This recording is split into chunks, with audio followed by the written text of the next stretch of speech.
The Camp of the Dog by Algernon Blackwood. Chapter 1. Islands of all shapes and sizes troop northward from Stockholm by the hundred, and the little steamer that threads their intricate mazes in summer leaves the traveller in a somewhat bewildered state as regards the points of the compass when it reaches the end of its journey at Waxholm. But it is only after Waxholm that the true islands begin, so to speak, to run wild, and start up the coast on their tangled course of 100 miles of deserted loveliness. And it was in the very heart of this delightful confusion that we pitched our tents for a summer holiday. A veritable wilderness of islands lay about us, from the mere round button of a rock that bore a single fir to the mountainous stretch of a square mile, densely wooded and bounded by precipitous cliffs, so close together often that a strip of water ran between no wider than a country lane, or again, so far that an expanse stretched like the open sea for miles. Although the larger islands boasted farms and fishing stations, the majority were uninhabited. Carpeted with moss and heather, their coastline showed a series of ravines and clefts and little sandy bays, with a growth of splendid pinewoods that came down to the water's edge and led the eye through unknown depths of shadow and mystery into the very heart of primitive forest. The particular islands to which we had camping rights by virtue of paying a nominal sum to a Stockholm merchant lay together in a picturesque group far beyond the reach of the steamer, one being a mere reef with a fringe of fairy-like birches, and two others, cliff-bound monsters rising with wooded heads out of the sea. The fourth, which we selected because it enclosed a little lagoon suitable for anchorage, bathing, nightlines, and what-not, shall have what description is necessary as the story proceeds, but so far as paying rent was concerned, we might equally well have pitched our tents on any one of 100 others that clustered about us as thickly as a swarm of bees. It was in the blaze of an evening in July, the air clear as crystal, the sea a cobalt blue, when we left the steamer on the borders of civilization and sailed away with maps, compasses, and provisions for the little group of dots in the Skagard that were to be our home for the next 2 months. The dinghy and my Canadian canoe trailed behind us, with tents and dunnage carefully piled aboard, and when the point of cliff intervened to hide the steamer and the Waxholm Hotel, we realized for the first time that the horror of trains and houses was far behind us, the fever of men and cities, the weariness of streets and confined spaces. The wilderness opened up on all sides into endless blue reaches, and the map and compasses were so frequently called into requisition that we went astray more often than not, and progress was enchantingly slow. It took us, for instance, 2 whole days to find our crescent-shaped home, and the camps we made on the way were so fascinating that we left them with difficulty and regret, for each island seemed more desirable than the one before it, and over all lay the spell of haunting peace, remoteness from the turmoil of the world, and the freedom of open and desolate spaces. And so many of these spots of world beauty have I sought out and dwelt in, that in my mind remains only a composite memory of their faces, a true map of heaven, as it were, from which this particular one stands forth with unusual sharpness because of the strange things that happened there, and also, I think, because anything in which John Silence played a part has a habit of fixing itself in the mind with a living and lasting quality of vividness. For the moment, however, Dr. Silence was not of the party. Some private case in the interior of Hungary claimed his attention, and it was not till later, the 15th of August to be exact, that I had arranged to meet him in Berlin and then return to London together for our harvest of winter work. All the members of our party, however, were known to him more or less well, And on this third day, as we sailed through the narrow opening into the lagoon and saw the circular ridge of trees in a gold and crimson sunset before us, his last words to me when we parted in London for some unaccountable reason came back very sharply to my memory and recalled the curious impression of prophecy with which I had first heard them. "Enjoy your holiday and store up all the force you can," he had said, as the train slipped out of Victoria, "and we will meet in Berlin on the 15th, unless you should send for me sooner." And now suddenly the words returned to me so clearly that it seemed I almost heard his voice in my ear. "Unless you should send for me sooner," and returned, moreover, with a significance I was wholly at a loss to understand, that touched somewhere in the depths of my mind a vague sense of apprehension that they had all along been intended in the nature of a prophecy. In the lagoon, then, the wind failed us this July evening, as was only natural behind the shelter of the belt of woods, and we took to the oars, all breathless with the beauty of this first sight of our island home, yet all talking in somewhat hushed voices of the best place to land, the depth of water, the safest place to anchor, to put up the tents in, the most sheltered spot for the campfires, and a dozen things of importance that crop up when a home in the wilderness has actually to be made. And during this busy sunset hour of unloading before the dark, the souls of my companions adopted the trick of presenting themselves very vividly anew before my mind, and introducing themselves afresh. In reality, I suppose, our party was in no sense singular. In the conventional life at home, they certainly seemed ordinary enough, but suddenly, as we passed through these gates of the wilderness, I saw them more sharply than before, with characters stripped of the atmosphere of men and cities. A complete change of setting often furnishes a startlingly new view of people hitherto held for well known. They present another facet of their personalities. I seemed to see my own party almost as new people, people I had not known properly hitherto, people who would drop all disguises and henceforth reveal themselves as they really were. And each one seemed to say, "Now you will see me as I am. You will see me here in this primitive life of the wilderness without clothes. All my masks and veils I have left behind in the abodes of men, so look out for surprises." The Reverend Timothy Maloney helped me to put up the tents, long practice making the process easy, and while he drove in pegs and tightened ropes, his coat off, his flannel collar flying open without a tie, it was impossible to avoid the conclusion that he was cut out for the life of a pioneer rather than the church. He was 50 years of age, muscular, blue-eyed and hearty, and he took his share of the work, and more, without shirking. The way he handled the axe in cutting down saplings for the tent poles was a delight to see, and his eye in judging the level was unfailing. Bullied as a young man into a lucrative family living, he had in turn bullied his mind into some semblance of orthodox beliefs, doing the honours of the little country church with an energy that made one think of a coal heaver tending china. And it was only in the past few years that he had resigned the living and taken instead to cramming young men for their examinations. This suited him better. It enabled him, too, to indulge his passion for spells of wildlife, and to spend the summer months of most years under canvas in one part of the world or another, where he could take his young men with him and combine reading with open air. His wife usually accompanied him, and there was no doubt she enjoyed the trips, for she possessed, though in less degree, the same joy of the wilderness that was his own distinguishing characteristic. The only difference was that while he regarded it as the real life, she regarded it as an interlude.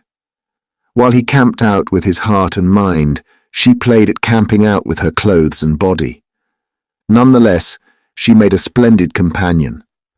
And to watch her busy cooking dinner over the fire we had built among the stones was to understand that her heart was in the business for the moment and that she was happy even with the detail. Mrs. Maloney at home, knitting in the sun and believing that the world was made in 6 days, was one woman. But Mrs. Maloney, standing with bare arms over the smoke of a wood fire under the pine trees, was another.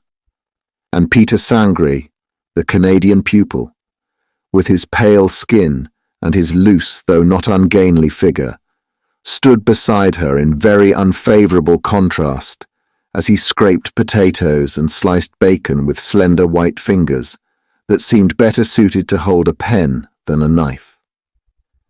She ordered him about like a slave, and he obeyed too with willing pleasure, for in spite of his general appearance of debility, he was as happy to be in camp as any of them. But more than any other member of the party, Joan Maloney, the daughter, was the one who seemed a natural and genuine part of the landscape, who belonged to it all just in the same way that the trees and the moss and the grey rocks running out into the water belonged to it. For she was obviously in her right and natural setting, a creature of the wilds, a gypsy in her own home.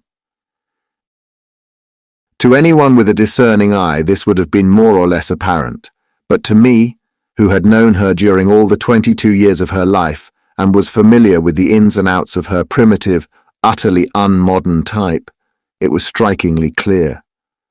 To see her there made it impossible to imagine her again in civilization. I lost all recollection of how she looked in a town. The memory somehow evaporated. This slim creature before me, flitting to and fro with the grace of the woodland life, swift, supple, adroit, on her knees blowing the fire or stirring the frying pan through a veil of smoke, suddenly seemed the only way I had ever really seen her. Here she was at home. In London she became someone concealed by clothes, an artificial doll overdressed and moving by clockwork, only a portion of her alive. Here she was alive all over.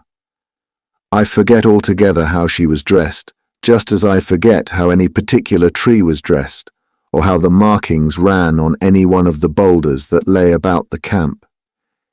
She looked just as wild and natural and untamed as everything else that went to make up the scene, and more than that I cannot say. Pretty, she was decidedly not. She was thin, skinny, dark-haired, and possessed of great physical strength in the form of endurance. She had, too, something of the force and vigorous purpose of a man, tempestuous sometimes and wild to passionate, frightening her mother, and puzzling her easygoing father with her storms of waywardness, while at the same time she stirred his admiration by her violence. A pagan of the pagans she was besides, and with some haunting suggestion of old-world pagan beauty about her dark face and eyes. Altogether an odd and difficult character, but with a generosity and high courage that made her very lovable. In town life she always seemed to me to feel cramped, bored, a devil in a cage, in her eyes a hunted expression as though any moment she dreaded to be caught. But up in these spacious solitudes, all this disappeared. Away from the limitations that plagued and stung her, she would show at her best. And as I watched her moving about the camp, I repeatedly found myself thinking of a wild creature that had just obtained its freedom and was trying its muscles. Peter Sangre, of course, at once went down before her. But she was so obviously beyond his reach, and besides so well able to take care of herself, that I think her parents gave the matter but little thought, and he himself worshipped at a respectful distance, keeping admirable control of his passion in all respects save one. For at his age, the eyes are difficult to master, and the yearning, almost the devouring, expression often visible in them was probably there unknown even to himself. He, better than anyone else, understood that he had fallen in love with something most hard of attainment, something that drew him to the very edge of life and almost beyond it. It, no doubt, was a secret and terrible joy to him, this passionate worship from afar. Only I think he suffered more than anyone guessed, and that his want of vitality was due in large measure to the constant stream of unsatisfied yearning that poured forever from his soul and body. Moreover, it seemed to me, who now saw them for the first time together, that there was an unnameable something, an elusive quality of some kind that marked them as belonging to the same world, and that although the girl ignored him, she was secretly, and perhaps unknown to herself, drawn by some attribute very deep in her own nature to some quality equally deep in his. This, then, was the party when we first settled down into our 2 months' camp on the island in the Baltic Sea. Other figures flitted from time to time across the scene, and sometimes one reading man, sometimes another, came to join us and spend his 4 hours a day in the clergyman's tent. But they came for short periods only, and they went without leaving much trace in my memory, and certainly they played no important part in what subsequently happened. The weather favoured us that night, so that by sunset the tents were up, the boats unloaded, a store of wood collected and chopped into lengths, and the candle lanterns hung round ready for lighting on the trees. Sangre, too, had picked deep mattresses of balsam boughs for the women's beds, and had cleared little paths of brushwood from their tents to the central fireplace. All was prepared for bad weather. It was a cosy supper, and a well-cooked one, that we sat down to and ate under the stars, and according to the clergyman, the only meal fit to eat we had seen since we left London a week before. The deep stillness, after that roar of steamers, trains and tourists, held something that thrilled, for as we lay round the fire there was no sound but the faint sighing of the pines and the soft lapping of the waves along the shore and against the sides of the boat in the lagoon.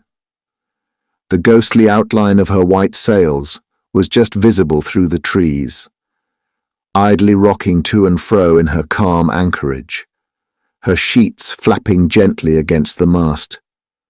Beyond lay the dim blue shapes of other islands floating in the night, and from all the great spaces about us came the murmur of the sea and the soft breathing of great woods.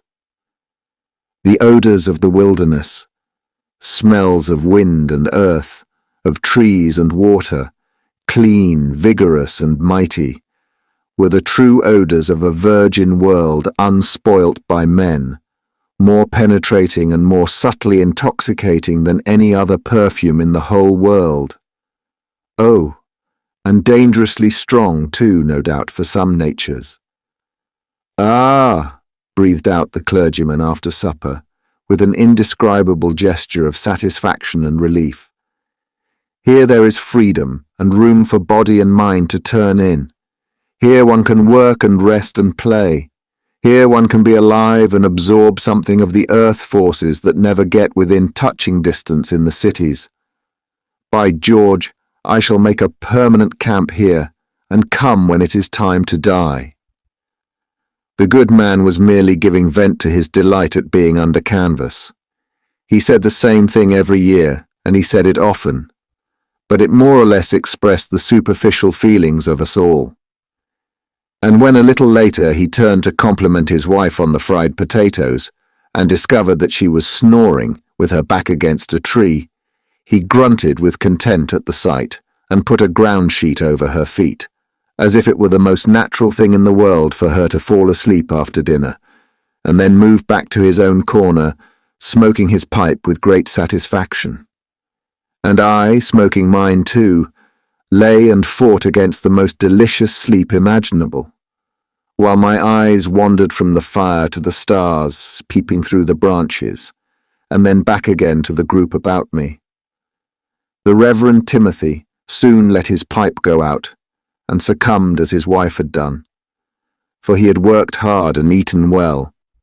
Sangri, also smoking, leaned against a tree with his gaze fixed on the girl, a depth of yearning in his face that he could not hide, and that really distressed me for him. And Joan herself, with wide staring eyes, alert, full of the new forces of the place, evidently keyed up by the magic of finding herself among all the things her soul recognized as home, sat rigid by the fire, her thoughts roaming through the spaces, the blood stirring about her heart. She was as unconscious of the Canadian's gaze as she was that her parents both slept. She looked to me more like a tree or something that had grown out of the island than a living girl of the century. And when I spoke across to her in a whisper and suggested a tour of investigation, she started and looked up at me, as though she heard a voice in her dreams. Sangre leapt up and joined us, and without waking the others, we three went over the ridge of the island and made our way down to the shore behind. The water lay like a lake before us, still coloured by the sunset.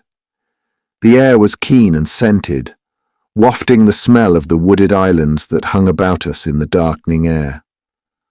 Very small waves tumbled softly on the sand. The sea was sown with stars, and everywhere breathed and pulsed the beauty of the northern summer night.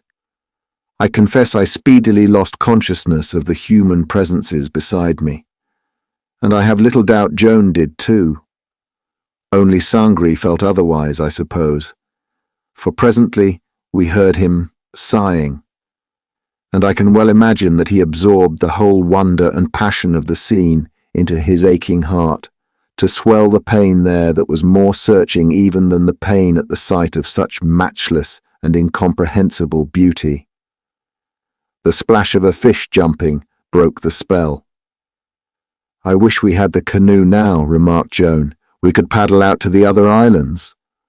"Of course," I said. "Wait here, and I'll go across for it," and was turning to feel my way back through the darkness when she stopped me in a voice that meant what it said. "No, Mr. Sangri will get it. We will wait here and cooee to guide him." The Canadian was off in a moment, for she had only to hint of her wishes, and he obeyed. "Keep out from shore in case of rocks," I cried out as he went, "and turn to the right out of the lagoon. That's the shortest way round by the map."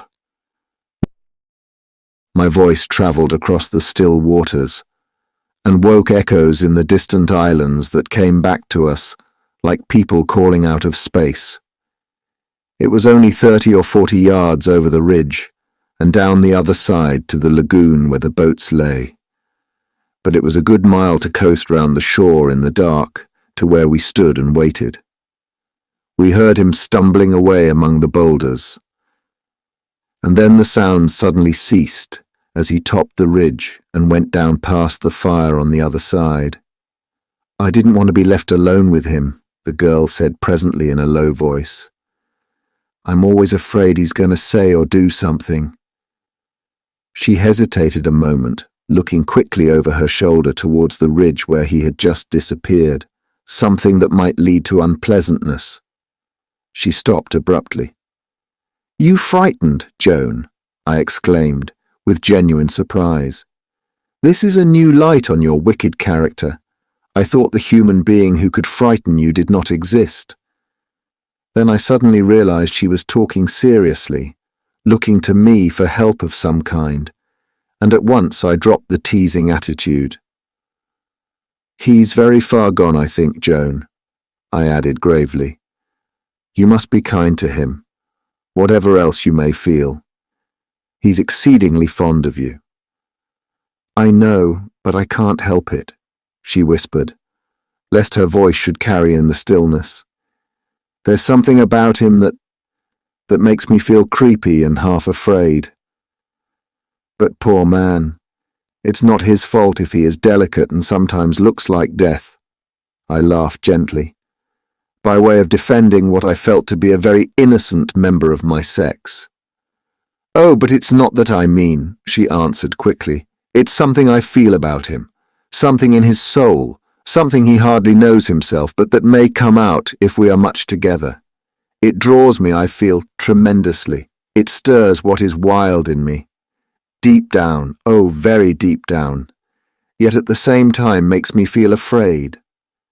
I suppose his thoughts are always playing about you, I said, but he's nice-minded and— Yes, yes, she interrupted impatiently. I can trust myself absolutely with him. He's gentle and singularly pure-minded, but there's something else that— She stopped again sharply to listen. Then she came up close beside me in the darkness, whispering, You know, Mr. Hubbard, sometimes my intuitions warn me a little too strongly to be ignored. Oh yes, you needn't tell me again that it's difficult to distinguish between fancy and intuition. I know all that. But I also know that there's something deep down in that man's soul that calls to something deep down in mine. And at present it frightens me, because I cannot make out what it is. And I know he'll do something someday that will shake my life to the very bottom. She laughed a little at the strangeness of her own description. I turned to look at her more closely, but the darkness was too great to show her face. There was an intensity, almost of suppressed passion in her voice, that took me completely by surprise. Nonsense, Joan, I said, a little severely. You know him well. He's been with your father for months now. But that was in London, and up here it's different. I mean, I feel that it may be different. Life in a place like this blows away the restraints of the artificial life at home. I know what I'm saying. I feel all untied in a place like this. The rigidity of one's nature begins to melt and flow. Surely you must understand what I mean. Of course I understand, I replied, yet not wishing to encourage her in her present line of thought, and it's a grand experience for a short time. But you're overtired tonight, Joan, like the rest of us. A few days in this air will set you above all fears of the kind you mention. Then after a moment's silence I added, feeling I should estrange her confidence altogether if I blundered any more and treated her like a child. I think perhaps the true explanation is that you pity him for loving you, and at the same time you feel the repulsion of the healthy, vigorous animal for what is weak and timid. If he came up boldly and took you by the throat and shouted that he would force you to love him, well, then you would feel no fear at all. You would know exactly how to deal with him. Isn't it perhaps something of that kind? The girl made no reply, and when I took her hand I felt that it trembled a little and was cold. It's not his love that I'm afraid of, she said hurriedly, for at this moment we heard the dip of a paddle in the water. It's something in his very soul that terrifies me in a way I have never been terrified before, yet fascinates me. In town I was hardly conscious of his presence, but the moment we got away from civilization it began to come. He seems so real up here. I dread being alone with him. It makes me feel that something must burst and tear its way out. That he would do something, or I should do something. I don't know exactly what I mean, probably. But that I should let myself go and scream, Joan. Don't be alarmed, she laughed shortly. I shan't do anything silly, but I wanted to tell you my feelings in case I needed your help. When I have intuitions as strong as this, they are never wrong. Only I don't know yet what it means exactly. You must hold out for the month at any rate, I said in as matter-of-fact a voice as I could manage, for her manner had somehow changed my surprise to a subtle sense of alarm. Sangre only stays the month, you know, and anyhow, you are such an odd creature yourself that you should feel generously towards other odd creatures, I ended lamely, with a forced laugh. She gave my hand a sudden pressure. I'm glad I've told you at any rate, she said quickly under her breath, for the canoe was now gliding up silently like a ghost to our feet. "And I'm glad you're here too," she added, as we moved down towards the water to meet it. I made Sangri change into the bows and got into the steering seat myself, putting the girl between us so that I could watch them both by keeping their outlines against the sea and stars. For the intuitions of certain folk, women and children usually, I confess, I've always felt a great respect that has more often than not been justified by experience. And now the curious emotion stirred in me by the girl's words remained somewhat vividly in my consciousness. I explained it in some measure by the fact that the girl, tired out by the fatigue of many days' travel, had suffered a vigorous reaction of some kind from the strong, desolate scenery, and further perhaps, that she had been treated to my own experience of seeing the members of the party in a new light, the Canadian being partly a stranger, more vividly than the rest of us. But at the same time, I felt it was quite possible that she had sensed some subtle link between his personality and her own, some quality that she had hitherto ignored, and that the routine of town life had kept buried out of sight. The only thing that seemed difficult to explain was the fear she had spoken of, and this, I hoped, the wholesome effects of camp life and exercise would sweep away naturally in the course of time. We made the tour of the island without speaking. It was all too beautiful for speech. The trees crowded down to the shore to hear us pass. We saw their fine, dark heads, bowed low with splendid dignity to watch us, forgetting for a moment that the stars were caught in the needled network of their hair. Against the sky in the west, where still lingered the sunset gold, we saw the wild toss of the horizon, shaggy with forest and cliff, gripping the heart like the motive in a symphony, and sending the sense of beauty all a-shiver through the mind. All these surrounding islands standing above the water like low clouds, and like them seeming to post along silently into the engulfing night. We heard the musical drip-drip of the paddle, and the little wash of our waves on the shore, and then suddenly we found ourselves at the opening of the lagoon again, having made the complete circuit of our home. The Reverend Timothy had awakened from sleep and was singing to himself, and the sound of his voice as we glided down the 50 yards of enclosed water was pleasant to hear and undeniably wholesome. We saw the glow of the fire up among the trees on the ridge, and his shadow moving about as he threw on more wood. "There you are," he called aloud. "Good again. Been setting the night lines, eh? Capital. And your mother's still fast asleep, Joan?" His cheery laugh floated across the water. He had not been in the least disturbed by our absence, for old campers are not easily alarmed. "Now, remember," he went on, after we had told our little tale of travel by the fire, and Mrs. Maloney had asked for the 4th time exactly where her tent was, and whether the door faced east or south. "Everyone takes their turn at cooking breakfast, and one of the men is always out at sunrise to catch it first. Hubbard, I'll toss you which you do in the morning, and which I do." He lost the toss. "Then I'll catch it," I said, laughing at his discomfiture, for I knew he loathed stirring porridge.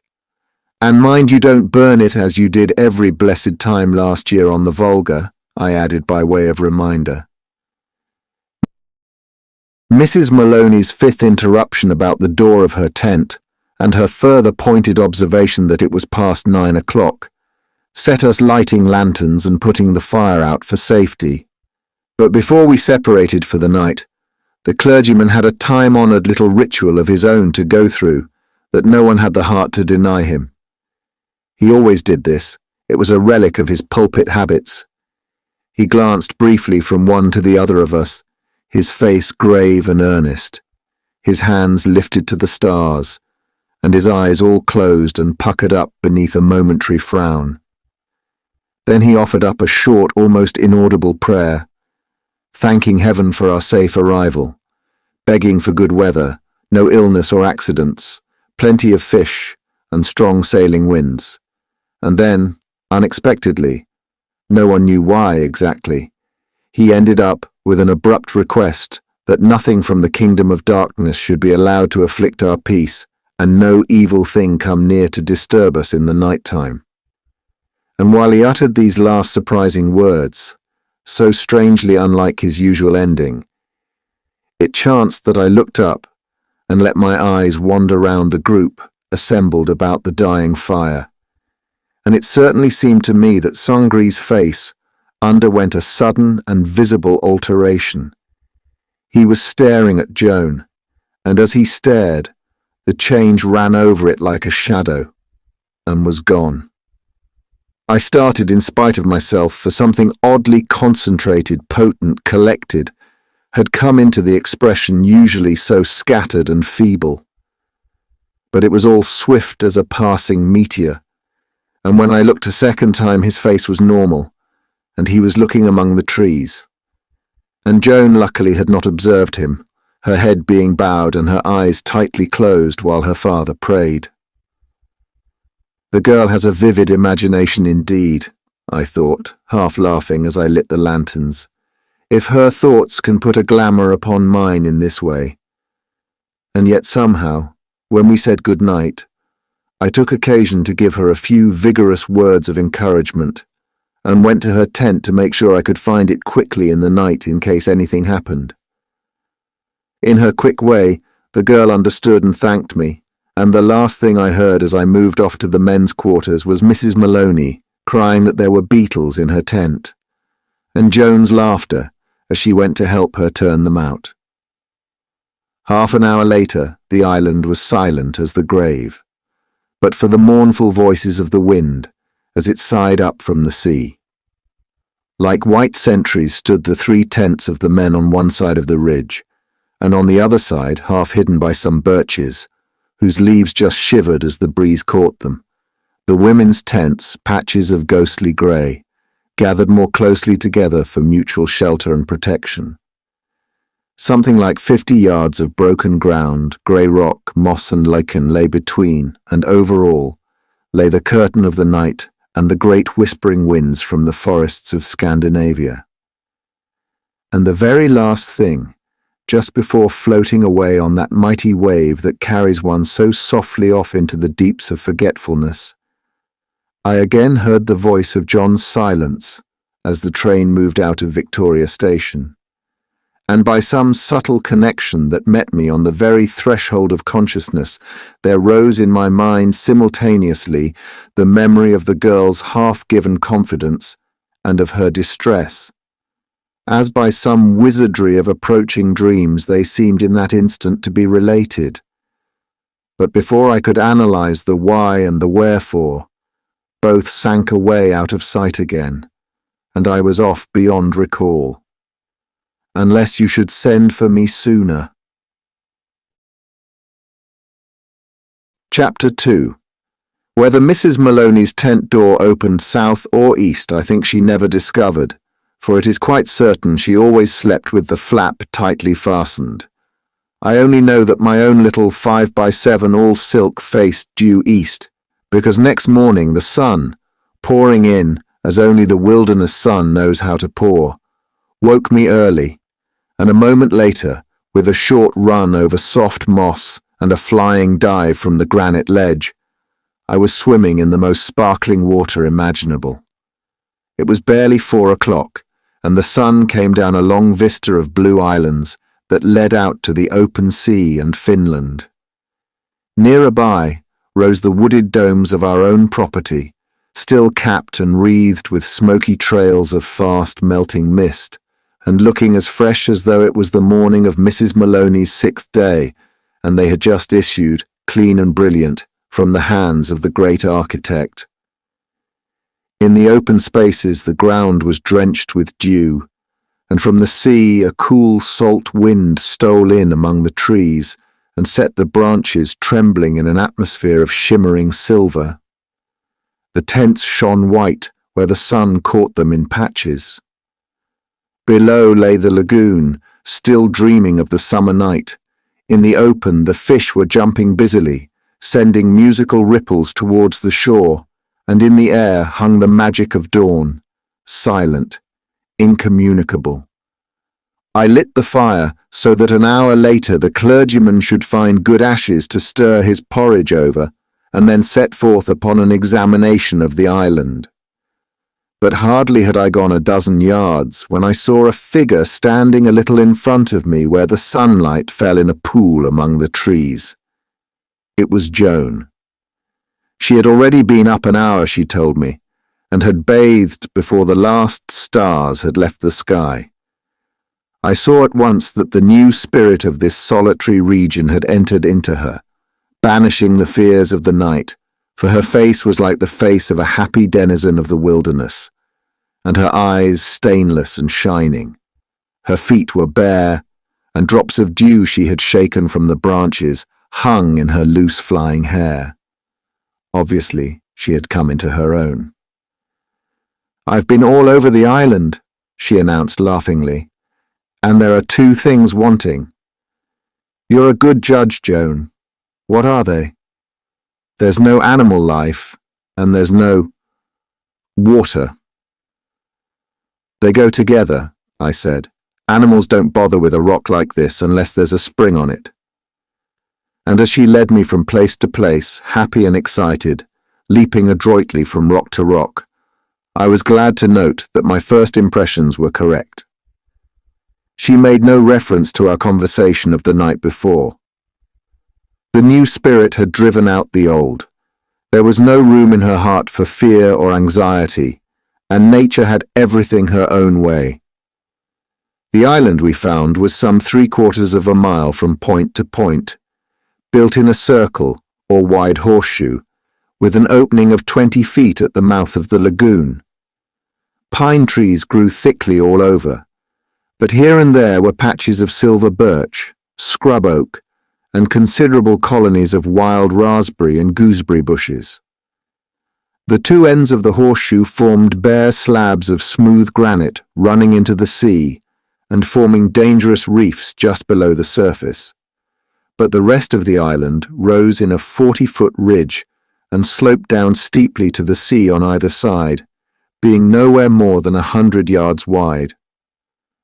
The outer shoreline was much indented with numberless coves and bays and sandy beaches, with here and there caves and precipitous little cliffs against which the sea broke in spray and thunder. But the inner shore, the shore of the lagoon, was low and regular, and so well protected by the wall of trees along the ridge that no storm could ever send more than a passing ripple along its sandy marges. Eternal shelter reigned there. On one of the other islands, a few hundred yards away, for the rest of the party slept late this first morning, and we took to the canoe, we discovered a spring of fresh water, untainted by the brackish flavour of the Baltic. And having thus solved the most important problem of the camp, we next proceeded to deal with the second fish, and in half an hour we reeled in and turned homewards, for we had no means of storage, and to clean more fish than may be stored or eaten in a day is no wise occupation for experienced campers. And as we landed towards 6 o'clock, we heard the clergyman singing as usual and saw his wife and Sangri shaking out their blankets in the sun, and dressed in a fashion that finally dispelled all memories of streets and civilization. "The little people lit the fire for me," cried Maloney, looking natural and at home in his ancient flannel suit and breaking off in the middle of his singing. "So I've got the porridge going, and this time it's not burnt." We reported the discovery of water and held up the fish. "Good! Good again!" he cried. "We'll have the first decent breakfast we've had this year. Sangri'll clean 'em in no time, and the boatswain's mate—" "We'll fry them to a turn," laughed the voice of Mrs. Maloney, appearing on the scene in a tight blue jersey and sandals and catching up the frying pan. Her husband always called her the boatswain's mate in camp, because it was her duty, among others, to pipe all hands to meals. "And as for you, Joan," went on the happy man, "you look like the spirit of the island, with moss in your hair and wind in your eyes and sun and stars mixed in your face." He looked at her with delighted admiration. "Here, Sangri, take these 12. There's a good fellow, they're the biggest, and we'll have 'em in butter in less time than you can say, Baltic Island." I watched the Canadian as he slowly moved off to the cleaning pail. His eyes were drinking in the girl's beauty, and a wave of passionate, almost feverish joy passed over his face, expressive of the ecstasy of true worship more than anything else. Perhaps he was thinking that he still had 3 weeks to come with that vision always before his eyes. Perhaps he was thinking of his dreams in the night. I cannot say. But I noticed the curious mingling of yearning and happiness in his eyes, and the strength of the impression touched my curiosity. Something in his face held my gaze for a second, something to do with its intensity. That so timid, so gentle a personality should conceal so virile a passion almost seemed to require explanation. But the impression was momentary, for that first breakfast in camp permitted no divided attentions, and I dare swear that the porridge, the tea, the Swedish flatbread, and the fried fish, flavoured with points of frizzled bacon, were better than any meal eaten elsewhere that day in the whole world. The first clear day in a new camp is always a furiously busy one, and we soon dropped into the routine upon which in large measure the real comfort of everyone depends. About the cooking fire, greatly improved with stones from the shore, we built a high stockade consisting of upright poles thickly twined with branches, the roof lined with moss and lichen and weighted with rocks, and round the interior we made low wooden seats so that we could lie round the fire even in rain and eat our meals in peace. Paths, too, outlined themselves from tent to tent, from the bathing places and the landing stage, and a fair division of the island was decided upon, between the quarters of the men and the women. Wood was stacked, awkward trees and boulders removed, hammocks slung, and tents strengthened.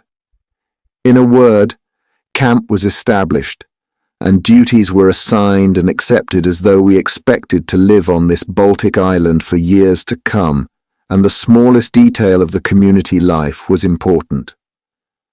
Moreover, as the camp came into being, this sense of a community developed, proving that we were a definite whole, and not merely separate human beings living for a while in tents upon a desert island. Each fell willingly into the routine. Sangre, as by natural selection, took upon himself the cleaning of the fish and the cutting of the wood into length sufficient for a day's use. And he did it well. The pan of water was never without a fish, cleaned and scaled, ready to fry for whoever was hungry. The nightly fire never died down for lack of material to throw on without going farther afield to search. And Timothy, once reverend, caught the fish and chopped down the trees. He also assumed responsibility for the condition of the boat, and did it so thoroughly that nothing in the little cutter was ever found wanting. And when, for any reason, his presence was in demand, the first place to look for him was in the boat, and there, too, he was usually found, tinkering away with sheets, sails, or rudder, and singing as he tinkered. Nor was the reading neglected. For most mornings there came a sound of droning voices form the white tent by the raspberry bushes, which signified that Sangri, the tutor, and whatever other man chanced to be in the party at the time, were hard at it with history or the classics. And while Mrs. Maloney, also by natural selection, took charge of the larder and the kitchen, the mending and general supervision of the rough comforts, she also made herself peculiarly, mistress of the megaphone, which summoned to meals and carried her voice easily from one end of the island to the other. And in her hours of leisure, she daubed the surrounding scenery onto a sketching block with all the honesty and devotion of her determined but unreceptive soul. Joan, meanwhile, Joan, elusive creature of the wilds, became, I know not exactly what. She did plenty of work in the camp, yet seemed to have no very precise duties. She was everywhere and anywhere.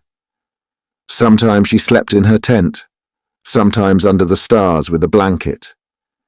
She knew every inch of the island and kept turning up in places where she was least expected, forever wandering about, reading her books in sheltered corners, making little fires on sunless days to worship by to the gods, as she put it, ever finding new pools to dive and bathe in, and swimming day and night in the warm and waveless lagoon like a fish in a huge tank. She went bare-legged and barefooted, with her hair down and her skirts caught up to the knees, and if ever a human being turned into a jolly savage within the compass of a single week, Joan Maloney was certainly that human being. She ran wild. So completely, too, was she possessed by the strong spirit of the place, that the little human fear she had yielded to so strangely on our arrival seemed to have been utterly dispossessed. As I hoped and expected, she made no reference to our conversation of the first evening. Sangre bothered her with no special attentions, and after all, they were very little together. His behaviour was perfect in that respect, and I, for my part, hardly gave the matter another thought. Joan was ever a prey to vivid fancies of one kind or another, and this was one of them. Mercifully, for the happiness of all concerned, it had melted away before the spirit of busy, active life and deep content that reigned over the island. Everyone was intensely alive, and peace was upon all. Meanwhile, the effect of the camp life began to tell. Always a searching test of character, its results, sooner or later, are infallible, for it acts upon the soul as swiftly and surely as the hypobath upon the negative of a photograph. A readjustment of the personal forces takes place quickly. Some parts of the personality go to sleep, others wake up. But the first sweeping change that the primitive life brings about is that the artificial portions of the character shed themselves one after another like dead skins. Attitudes and poses that seem genuine in the city drop away. The mind, like the body, grows quickly hard, simple, uncomplex. And in a camp as primitive and close to nature as ours was, these effects became speedily visible. Some folk, of course, who talk glibly about the simple life when it is safely out of reach, betray themselves in camp by forever peering about for the artificial excitements of civilization which they miss. Some get bored at once, some grow slovenly, some reveal the animal in most unexpected fashion, and some, the select few, find themselves in very short order and are happy. And in our little party, we could flatter ourselves that we all belonged to the last category, so far as the general effect was concerned. Only there were certain other changes as well, varying with each individual, and all interesting to note. It was only after the first week or two that these changes became marked, although this is the proper place, I think, to speak of them. For having myself no other duty than to enjoy a well-earned holiday, I used to load my canoe with blankets and provisions and journey forth on exploration trips among the islands of several days together. And it was on my return from the first of these, when I rediscovered the party, so to speak, that these changes first presented themselves vividly to me, and in one particular instance produced a rather curious impression. In a word, then, while everyone had grown wilder, naturally wilder, Sangre, it seemed to me, had grown much wilder, and what I can only call unnaturally wilder. He made me think of a savage. To begin with, he had changed immensely in mere physical appearance, and the full brown cheeks, the brighter eyes of absolute health, and the general air of vigour and robustness that had come to replace his customary lassitude and timidity had worked such an improvement that I hardly knew him for the same man. His voice, too, was deeper, and his manner bespoke for the first time a greater measure of confidence in himself. He now had some claims to be called nice-looking, or at least to a certain air of virility that would not lessen his value in the eyes of the opposite sex. All this, of course, was natural enough, and most welcome. But altogether apart from this physical change, which no doubt had also been going forward in the rest of us, there was a subtle note in his personality that came to me with a degree of surprise that almost amounted to shock. And two things, as he came down to welcome me and pull up the canoe, leaped up in my mind unbidden, as though connected in some way I could not at the moment divine. First, the curious judgment formed of him by Joan, and secondly, that fugitive expression I had caught in his face, while Maloney was offering up his strange prayer for special protection from heaven. The delicacy of manner and feature, to call it by no milder term, which had always been a distinguishing characteristic of the man, had been replaced by something far more vigorous and decided, that yet utterly eluded analysis. The change which impressed me so oddly was not easy to name. The others, singing Maloney, the bustling boatswain's mate, and Joan, that fascinating half-breed of Undine and Salamander, all showed the effects of a life so close to nature. But in their case, the change was perfectly natural and what was to be expected. Whereas with Peter Sangre, the Canadian, it was something unusual and unexpected. It is impossible to explain how he managed gradually to convey to my mind the impression that something in him had turned savage, yet this, more or less, is the impression that he did convey. It was not that he seemed really less civilized, or that his character had undergone any definite alteration, but rather that something in him, hitherto dormant, had awakened to life. Some quality, latent till now, so far at least as we were concerned, who after all knew him but slightly, had stirred into activity and risen to the surface of his being. And while for the moment this seemed as far as I could get, it was but natural that my mind should continue the intuitive process and acknowledge that John's silence, owing to his peculiar faculties, and the girl, owing to her singularly receptive temperament, might each in a different way have divined this latent quality in his soul and feared its manifestation later. On looking back to this painful adventure, too, it now seems equally natural that the same process, carried to its logical conclusion, should have wakened some deep instinct in me that, wholly without direction from my will, set itself sharply and persistently upon the watch from that very moment. Thenceforward, the personality of Sangre was never far from my thoughts, and I was forever analyzing and searching for the explanation that took so long in coming. "I declare, Hubbard, you're tanned like an aboriginal, and you look like one too," laughed Maloney. "And I can return the compliment," was my reply, as we all gathered round a brew of tea to exchange news and compare notes. And later, at supper, it amused me to observe that the distinguished tutor, once clergyman, did not eat his food quite as nicely as he did at home. He devoured it.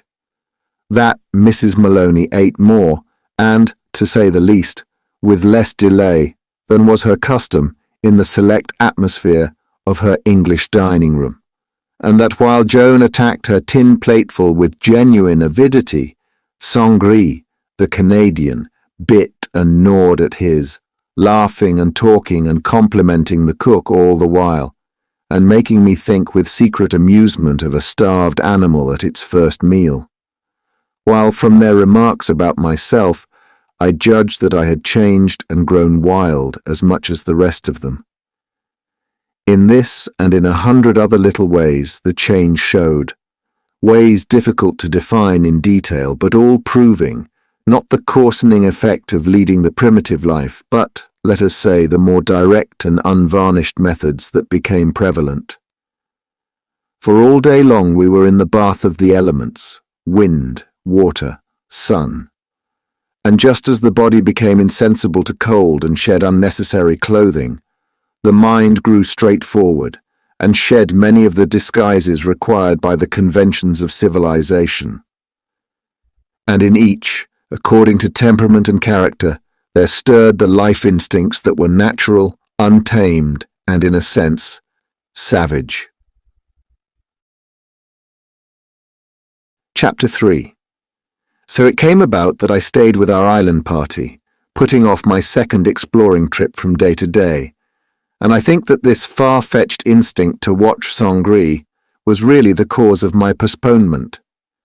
For another 10 days, the life of the camp pursued its even and delightful way, blessed by perfect summer weather, a good harvest of fish, fine winds for sailing, and calm, starry nights. Maloney's selfish prayer had been favourably received. Nothing came to disturb or perplex. There was not even the prowling of night animals to vex the rest of Mrs. Maloney, for in previous camps it had often been her peculiar affliction that she heard the porcupines scratching against the canvas, or the squirrels dropping fir cones in the early morning, with a sound of miniature thunder upon the roof of her tent. But on this island, there was not even a squirrel or a mouse. I think 2 toads and a small and harmless snake were the only living creatures that had been discovered during the whole of the first fortnight. And these 2 toads, in all probability, were not 2 toads, but 1 toad. Then, suddenly, came the terror that changed the whole aspect of the place, the devastating terror. It came, at first, gently, but from the very start it made me realize the unpleasant loneliness of our situation, our remote isolation in this wilderness of sea and rock, and how the islands in this tideless Baltic Ocean lay about us like the advance guard of a vast besieging army. Its entry, as I say, was gentle, hardly noticeable, in fact, to most of us. Singularly undramatic it certainly was.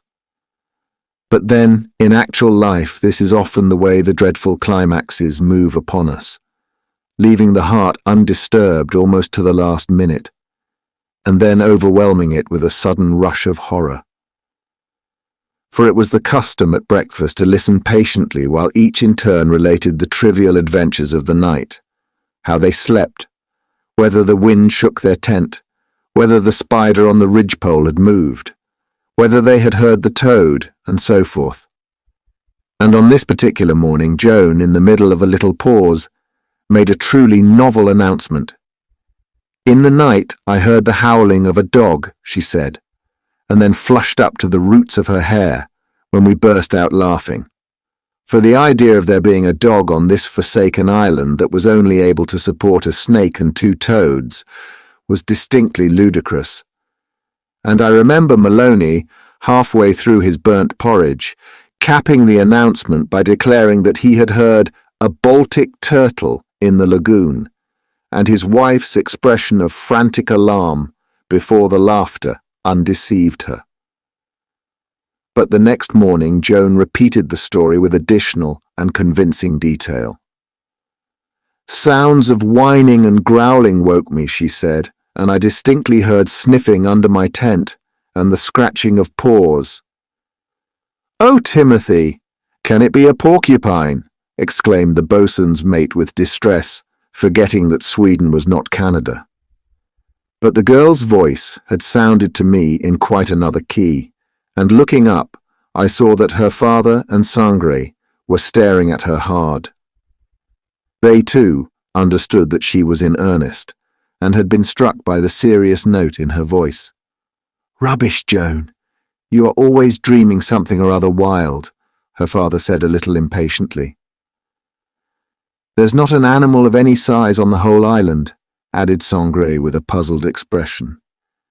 He never took his eyes from her face. "But there's nothing to prevent one swimming over," I put in briskly, for somehow a sense of uneasiness that was not pleasant had woven itself into the talk and pauses. "A deer, for instance, might easily land in the night and take a look round." "Or a bear," gasped the boatswain's mate, with a look so portentous that we all welcomed the laugh. But Joan did not laugh. Instead, she sprang up and called to us to follow. "There," she said, pointing to the ground by her tent on the side farthest from her mother's. "There are the marks close to my head. You can see for yourselves." We saw plainly. The moss and lichen, for earth there was hardly any, had been scratched up by paws. An animal about the size of a large dog it must have been, to judge by the marks. We stood and stared in a row. "Close to my head," repeated the girl, looking round at us.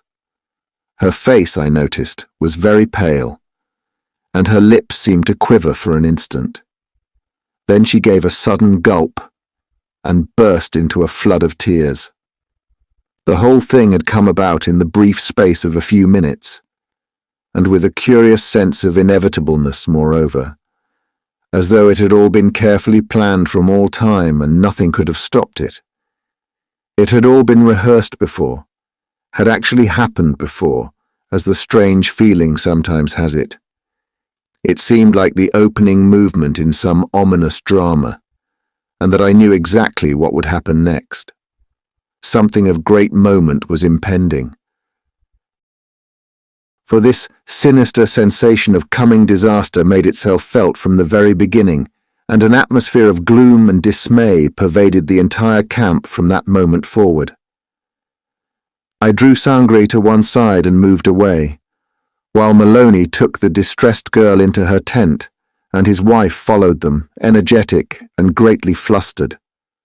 For thus, in undramatic fashion, it was that the terror I have spoken of first attempted the invasion of our camp, and trivial and unimportant though it seemed, every little detail of this opening scene is photographed upon my mind with merciless accuracy and precision. It happened exactly as described. This was exactly the language used. I see it written before me in black and white. I see too the faces of all concerned with the sudden ugly signature of alarm where before had been peace. The terror had stretched out, so to speak, a first tentative feeler toward us, and had touched the hearts of each with a horrid directness. And from this moment the camp changed. Sangre in particular was visibly upset. He could not bear to see the girl distressed, and to hear her actually cry was almost more than he could stand. The feeling that he had no right to protect her hurt him keenly, and I could see that he was itching to do something to help, and liked him for it. His expression said plainly that he would tear in 1,000 pieces anything that dared to injure a hair of her head. We lit our pipes and strolled over in silence to the men's quarters, and it was his odd Canadian expression, "Gee whiz," that drew my attention to a further discovery. "The brute's been scratching round my tent too," he cried, as he pointed to similar marks by the door, and I stooped down to examine them. We both stared in amazement for several minutes without speaking. "Only I sleep like the dead," he added, straightening up again, "and so heard nothing, I suppose." We traced the paw marks from the mouth of his tent in a direct line across to the girls, but nowhere else about the camp was there a sign of the strange visitor. The deer, dog, or whatever it was that had twice favoured us with a visit in the night, had confined its attentions to these two tents. And after all, there was really nothing out of the way about these visits of an unknown animal, for although our own island was destitute of life, We were in the heart of a wilderness, and the mainland and larger islands must be swarming with all kinds of four-footed creatures, and no very prolonged swimming was necessary to reach us. In any other country, it would not have caused a moment's interest. Interest of the kind we felt, that is. In our Canadian camps, the bears were forever grunting about among the provision bags at night, porcupines scratching unceasingly, and chipmunks scuttling over everything. "My daughter is overtired, and that's the truth of it," explained Maloney presently when he rejoined us, and had examined in turn the other paw marks. "She's been overdoing it lately, and camp life, you know, always means a great excitement to her. It's natural enough. If we take no notice, she'll be all right." He paused to borrow my tobacco pouch and fill his pipe. And the blundering way he filled it and spilled the precious weed on the ground visibly belied the calm of his easy language. "You might take her out for a bit of fishing, Hubbard, like a good chap. She's hardly up to the long day in the cutter. Show her some of the other islands in your canoe, perhaps, eh?" And by lunchtime, the cloud had passed away, as suddenly and as suspiciously as it had come. But in the canoe, on our way home, having till then purposely ignored the subject uppermost in our minds, she suddenly spoke to me in a way that again touched the note of sinister alarm, the note that kept on sounding and sounding, until finally John Silence came with his great vibrating presence and relieved it. Yes, and even after he came too, for a while. "I'm ashamed to ask it," she said abruptly, as she steered me home, her sleeves rolled up, her hair blowing in the wind, and ashamed of my silly tears too, because I really can't make out what caused them. "But Mr. Hubbard, I want you to promise me not to go off for your long expeditions, just yet. I beg it of you." She was so in earnest that she forgot the canoe, and the wind caught it sideways and made us roll dangerously. "I have tried hard not to ask this," she added, bringing the canoe round again, "but I simply can't help myself. It was a good deal to ask. And I suppose my hesitation was plain, for she went on before I could reply, and her beseeching expression and intensity of manner impressed me very forcibly. "For another 2 weeks only. Mr. Sangri leaves in a fortnight," I said, seeing at once what she was driving at, but wondering if it was best to encourage her or not. Super পুরুষরা কখনো থামে না, তাই পুরুষদের legendary shampoo এখন আরো উন্নত, এক যুগান্তকারী ফর্মুলায় যা স্ক্যাল্পের 10 গুণ গভীর থেকে পরিষ্কার করে ড্যান্ড্রাফ কমায়, আর কুলিং সেন্সেশনের সাথে দেয় 12 ঘন্টা পর্যন্ত fresh feel. Clear Men, super পুরুষের clear choice. "If I knew you were to be on the island till then," she said, her face alternately pale and blushing and her voice trembling a little, "I should feel so much happier." I looked at her steadily, waiting for her to finish. "And safer," she added almost in a whisper. "Especially at night, I mean." "Safer, Joan," I repeated, thinking I had never seen her eyes so soft and tender. She nodded her head, keeping her gaze fixed on my face. It was really difficult to refuse, whatever my thoughts and judgment may have been. And somehow I understood that she spoke with good reason, though for the life of me I could not have put it into words. "Happier and safer," she said gravely, the canoe giving a dangerous lurch as she leaned forward in her seat to catch my answer. Perhaps, after all, the wisest way was to grant her request and make light of it, easing her anxiety without too much encouraging its cause. "All right, Joan, you queer creature. I promise." And the instant look of relief in her face, and the smile that came back like sunlight to her eyes, made me feel that, Unknown to myself and the world, I was capable of considerable sacrifice after all. But, there's nothing to be afraid of, I added sharply, and she looked up in my face with the smile women use when they know we are talking idly, yet do not wish to tell us so. You don't feel afraid, I know, she observed quietly. Of course not. Why should I? So, if you will just humour me this once, I will never ask anything foolish of you again as long as I live, she said gratefully. You have my promise, was all I could find to say. She headed the nose of the canoe for the lagoon lying 1/4 of a mile ahead and paddled swiftly, but a minute or two later she paused again and stared hard at me with the dripping paddle across the thwarts. You've not heard anything at night yourself, have you? She asked. I never hear anything at night, I replied shortly, from the moment I lie down till the moment I get up. That dismal howling, for instance, she went on, determined to get it out. Far away at first and then getting closer and stopping just outside the camp? Certainly not, because sometimes I think I almost dreamed it. Most likely you did, was my unsympathetic response. And you don't think Father has heard it either, then?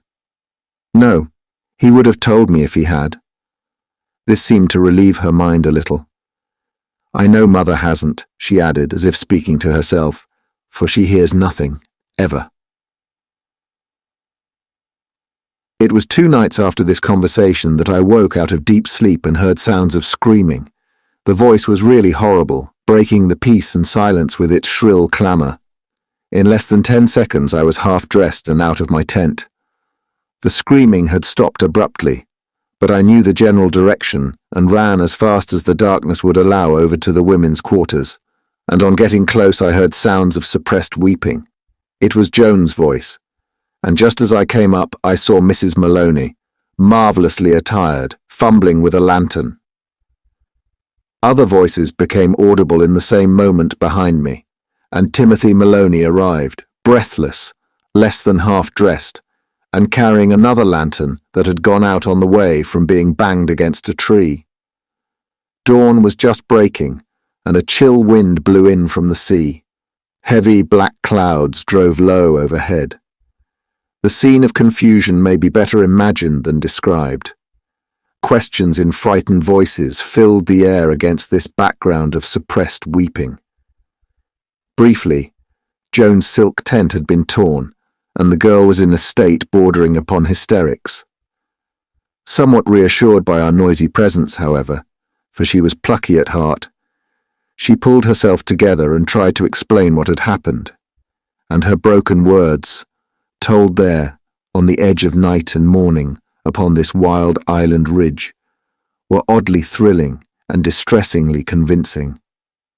Something touched me, and I woke, she said simply, but in a voice still hushed and broken with the terror of it. Something pushing against the tent, I felt it through the canvas. There was the same sniffing and scratching as before, and I felt the tent give a little as when wind shakes it. I heard breathing, very loud, very heavy breathing, and then came a sudden great tearing blow and the canvas ripped open close to my face. She had instantly dashed out through the open flap and screamed at the top of her voice, thinking the creature had actually got into the tent. But nothing was visible, she declared, and she heard not the faintest sound of an animal making off under cover of the darkness. The brief account seemed to exercise a paralyzing effect upon us all as we listened to it. I can see the dishevelled group to this day, the wind blowing the women's hair, and Maloney craning his head forward to listen, and his wife open-mouthed and gasping, leaning against a pine tree. "Come over to the stockade and we'll get the fire going," I said. "That's the first thing," for we were all shaking with the cold in our scanty garments. And at that moment, Sangre arrived, wrapped in a blanket and carrying his gun. He was still drunken with sleep. The dog again, Maloney explained briefly, forestalling his questions. Been at Joan's tent, torn it by gad, this time. It's time we did something. He went on mumbling confusedly to himself. Sangri gripped his gun and looked about swiftly in the darkness. I saw his eyes aflame in the glare of the flickering lanterns. He made a movement as though to start out and hunt and kill. Then his glance fell on the girl crouching on the ground, her face hidden in her hands, and there leapt into his features an expression of savage anger that transformed them. He could have faced a dozen lions with a walking stick at that moment. And again I liked him for the strength of his anger, his self-control, and his hopeless devotion. But I stopped him going off on a blind and useless chase. Come and help me start the fire, Sangri, I said, anxious also to relieve the girl of our presence. And a few minutes later the ashes, still growing from the night's fire, had kindled the fresh wood, and there was a blaze that warmed us well, while it also lit up the surrounding trees within a radius of 20 yards. I heard nothing, he whispered. What in the world do you think it is? It surely can't be only a dog. We'll find that out later, I said, as the others came up to the grateful warmth. The first thing is to make as big a fire as we can. Joan was calmer now, and her mother had put on some warmer and less miraculous garments. And while they stood talking in low voices, Maloney and I slipped off to examine the tent. There was little enough to see, but that little was unmistakable. Some animal had scratched up the ground at the head of the tent, and with a great blow of a powerful paw, a paw clearly provided with good claws, had struck the silk and torn it open. There was a hole large enough to pass a fist and arm through. It can't be far away, Maloney said excitedly. We'll organize a hunt at once, this very minute. We hurried back to the fire, Maloney talking boisterously about his proposed hunt. There's nothing like prompt action to dispel alarm, he whispered in my ear, and then turned to the rest of us. We'll hunt the island from end to end at once, he said, with excitement. That's what we'll do.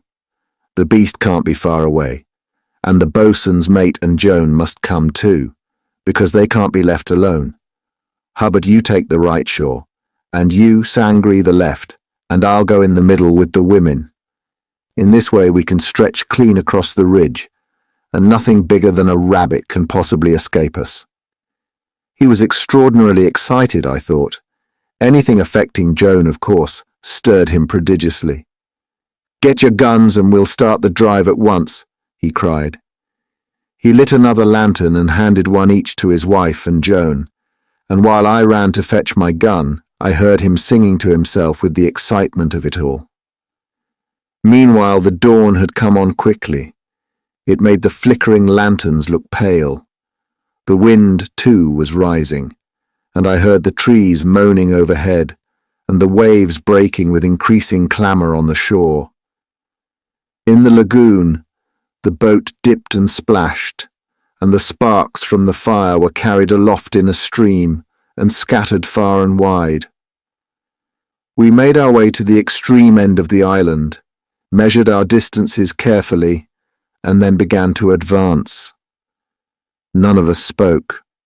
Sangri and I, with cocked guns, watched the shorelines, and all within easy touch and speaking distance. It was a slow and blundering drive, and there were many false alarms. But after the best part of half an hour, we stood on the farther end, having made the complete tour, and without putting up so much as a squirrel. Certainly there was no living creature on that island but ourselves. I know what it is, cried Maloney, looking out over the dim expanse of grey sea, and speaking with the air of a man making a discovery. It's a dog from one of the farms on the larger islands. He pointed seawards where the archipelago thickened, and it's escaped and turned wild, Our fires and voices attracted it, and it's probably half-starved as well as savage, poor brute. No one said anything in reply, and he began to sing again, very low to himself. The point where we stood, a huddled, shivering group, faced the wider channels that led to the open sea and Finland. The grey dawn had broken in earnest at last, and we could see the racing waves with their angry crests of white. The surrounding islands showed up as dark masses in the distance, and in the east, almost as Maloney spoke, the sun came up with a rush in a stormy and magnificent sky of red and gold. Against this splashed and gorgeous background, black clouds, shaped like fantastic and legendary animals, filed past swiftly in a tearing stream, and to this day, I have only to close my eyes to see again that vivid and hurrying procession in the air. All about us the pines made black splashes against the sky. It was an angry sunrise. Rain, indeed, had already begun to fall in big drops. We turned as by a common instinct, and without speech made our way back slowly to the stockade, Maloney humming snatches of his songs, Sangri in front with his gun, prepared to shoot at a moment's notice, and the women floundering in the rear with myself and the extinguished lanterns. Yet it was only a dog. Really, it was most singular when one came to reflect soberly upon it all. Events, say the occultists, have souls, or at least that agglomerate life due to the emotions and thoughts of all concerned in them, so that cities and even whole countries have great astral shapes which may become visible to the eye of vision. And certainly here, the soul of this drive, this vain, blundering, futile drive, stood somewhere between ourselves and laughed. All of us heard that laugh, and all of us tried hard to smother the sound, or at least to ignore it. Everyone talked at once, loudly, and with exaggerated decision, obviously trying to say something plausible against heavy odds, striving to explain naturally that an animal might so easily conceal itself from us, or swim away before we had time to light upon its trail. For we all spoke of that trail as though it really existed, and we had more to go upon than the mere marks of paws about the tents of Joan and the Canadian. Indeed, but for these and the torn tent, I think it would, of course, have been possible to ignore the existence of this beast intruder altogether. And it was here, under this angry dawn, as we stood in the shelter of the stockade from the pouring rain, weary yet so strangely excited, it was here, out of this confusion of voices and explanations, that very stealthily, the ghost of something horrible slipped in and stood among us. It made all our explanations seem childish and untrue. The false relation was instantly exposed. Eyes exchanged quick, anxious glances, questioning, expressive of dismay. There was a sense of wonder, of poignant distress, and of trepidation. Alarm stood waiting at our elbows. We shivered. Then, suddenly, as we looked into each other's faces, came the long, unwelcome pause in which this new arrival established itself in our hearts. And without further speech or attempt at explanation, Maloney moved off abruptly to mix the porridge for an early breakfast.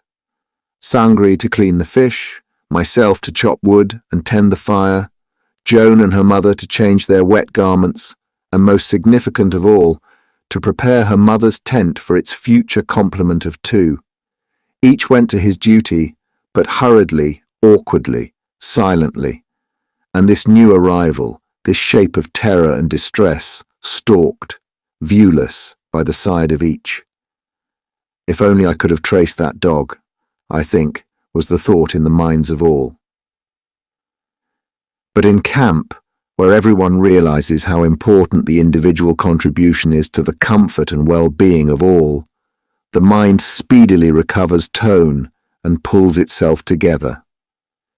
During the day, a day of heavy and ceaseless rain, we kept more or less to our tents, and though there were signs of mysterious conferences between the three members of the Maloney family, I think that most of us slept a good deal and stayed alone with his thoughts. Certainly I did, because when Maloney came to say that his wife invited us all to a special tea in her tent, he had to shake me awake before I realized that he was there at all. And by supper time, we were more or less even-minded again, and almost jolly. I only noticed that there was an undercurrent of what is best described as jumpiness, and that the merest snapping of a twig or plop of a fish in the lagoon was sufficient to make us start and look over our shoulders. Pauses were rare in our talk, and the fire was never for one instant allowed to get low. The wind and rain had ceased, but the dripping of the branches still kept up an excellent imitation of a downpour. In particular, Maloney was vigilant and alert, telling us a series of tales in which the wholesome, humorous element was especially strong. He lingered too behind with me, after Sangre had gone to bed, and while I mixed myself a glass of hot Swedish punch, he did a thing I had never known him do before. He mixed one for himself, and then asked me to light him over to his tent. We said nothing on the way, but I felt that he was glad of my companionship. I returned alone to the stockade, and for a long time after that kept the fire blazing and sat up smoking and thinking. I hardly knew why, but sleep was far from me for one thing, and for another, an idea was taking form in my mind that required the comfort of tobacco and a bright fire for its growth. I lay against a corner of the stockade seat, listening to the wind whispering and to the ceaseless drip-drip of the trees. The night otherwise was very still, and the sea quiet as a lake. I remember that I was conscious, peculiarly conscious, of this host of desolate islands crowding about us in the darkness, and that we were the one little spot of humanity in a rather wonderful kind of wilderness. But this, I think, was the only symptom that came to warn me of highly strung nerves, and it certainly was not sufficiently alarming to destroy my peace of mind. One thing, however, did come to disturb my peace, for just as I finally made ready to go and had kicked the embers of the fire into a last effort, I fancied I saw, peering at me round the farther end of the stockade wall, a dark and shadowy mass that might have been, that strongly resembled, in fact, the body of a large animal. Two glowing eyes shone for an instant in the middle of it, but the next second I saw that it was merely a projecting mass of moss and lichen in the wall of our stockade, and the eyes were a couple of wandering sparks from the dying ashes I had kicked. It was easy enough, too, to imagine I saw an animal moving here and there between the trees as I picked my way stealthily to my tent. Of course, the shadows tricked me, and though it was after 1 o'clock, Maloney's light was still burning, for I saw his tent shining white among the pines. It was, however, in the short space between consciousness and sleep, that time when the body is low, and the voices of the submerged region tell sometimes true, that the idea which had been all this while maturing reached the point of an actual decision, and I suddenly realized that I had resolved to send word to Dr. Silence. For with a sudden wonder that I had hitherto been so blind, the unwelcome conviction dawned upon me all at once that some dreadful thing was lurking about us on this island, and that the safety of at least one of us was threatened by something monstrous and unclean that was too horrible to contemplate. And again, remembering those last words of his as the train moved out of the platform, I understood that Dr. Silence would hold himself in readiness to come. "Unless you should send for me sooner," he had said. I found myself suddenly wide awake. It is impossible to say what woke me, But it was no gradual process, seeing that I jumped from deep sleep to absolute alertness in a single instant. I had evidently slept for an hour and more, for the night had cleared, stars crowded the sky, and a pallid half-moon just sinking into the sea through a spectral light between the trees. I went outside to sniff the air and stood upright. A curious impression that something was astir in the camp came over me, and when I glanced across at Sangre's tent, some 20 feet away, I saw that it was moving. He too then was awake and restless, for I saw the canvas sides bulge this way and that as he moved within. The flap pushed forward. He was coming out, like myself, to sniff the air, and I was not surprised, for its sweetness after the rain was intoxicating, and he came on all fours, just as I had done. I saw a head thrust round the edge of the tent, and then I saw that it was not Sangre at all. It was an animal, and the same instant I realized something else too. It was the animal, and its whole presentment for some unaccountable reason was unutterably malefic. A cry I was quite unable to suppress escaped me, and the creature turned on the instant and stared at me with baleful eyes. I could have dropped on the spot, for the strength all ran out of my body with a rush. Something about it touched in me the living terror that grips and paralyzes. If the mind requires but the 10th of a second to form an impression, I must have stood there stock still for several seconds while I seized the ropes for support and stared. Many and vivid impressions flashed through my mind, but not one of them resulted in action, because I was in instant dread that the beast any moment would leap in my direction and be upon me. Instead, however, after what seemed a vast period, it slowly turned its eyes from my face, uttered a low whining sound, and came out altogether into the open. Then for the first time, I saw it in its entirety and noted two things. It was about the size of a large dog, but at the same time, it was utterly unlike any animal that I had ever seen. Also, that the quality that had impressed me first as being malefic was really only its singular and original strangeness. Foolish as it may sound, and impossible as it is for me to adduce proof, I can only say that the animal seemed to me then to be not real. But all this passed through my mind in a flash, almost subconsciously, and before I had time to check my impressions, or even properly verify them, I made an involuntary movement, catching the tight rope in my hand so that it twanged like a banjo string, and in that instant the creature turned the corner of Sangre's tent and was gone into the darkness. Then, of course, my senses in some measure returned to me, and I realized only one thing. It had been inside his tent. I dashed out, reached the door in half a dozen strides, and looked in. The Canadian, thank God, lay upon his bed of branches. His arm was stretched outside, across the blankets, the fist tightly clenched, and the body had an appearance of unusual rigidity that was alarming. On his face there was an expression of effort, almost of painful effort, so far as the uncertain light permitted me to see, and his sleep seemed to be very profound. He looked, I thought, so stiff, so unnaturally stiff, and in some indefinable way, too. He looked smaller, shrunken. I called to him to wake, but called many times in vain. Then I decided to shake him, and had already moved forward to do so vigorously, when there came a sound of footsteps padding softly behind me, and I felt a stream of hot breath burn my neck as I stooped. I turned sharply. The tent door was darkened, and something silently swept in. I felt a rough and shaggy body push past me, and knew that the animal had returned.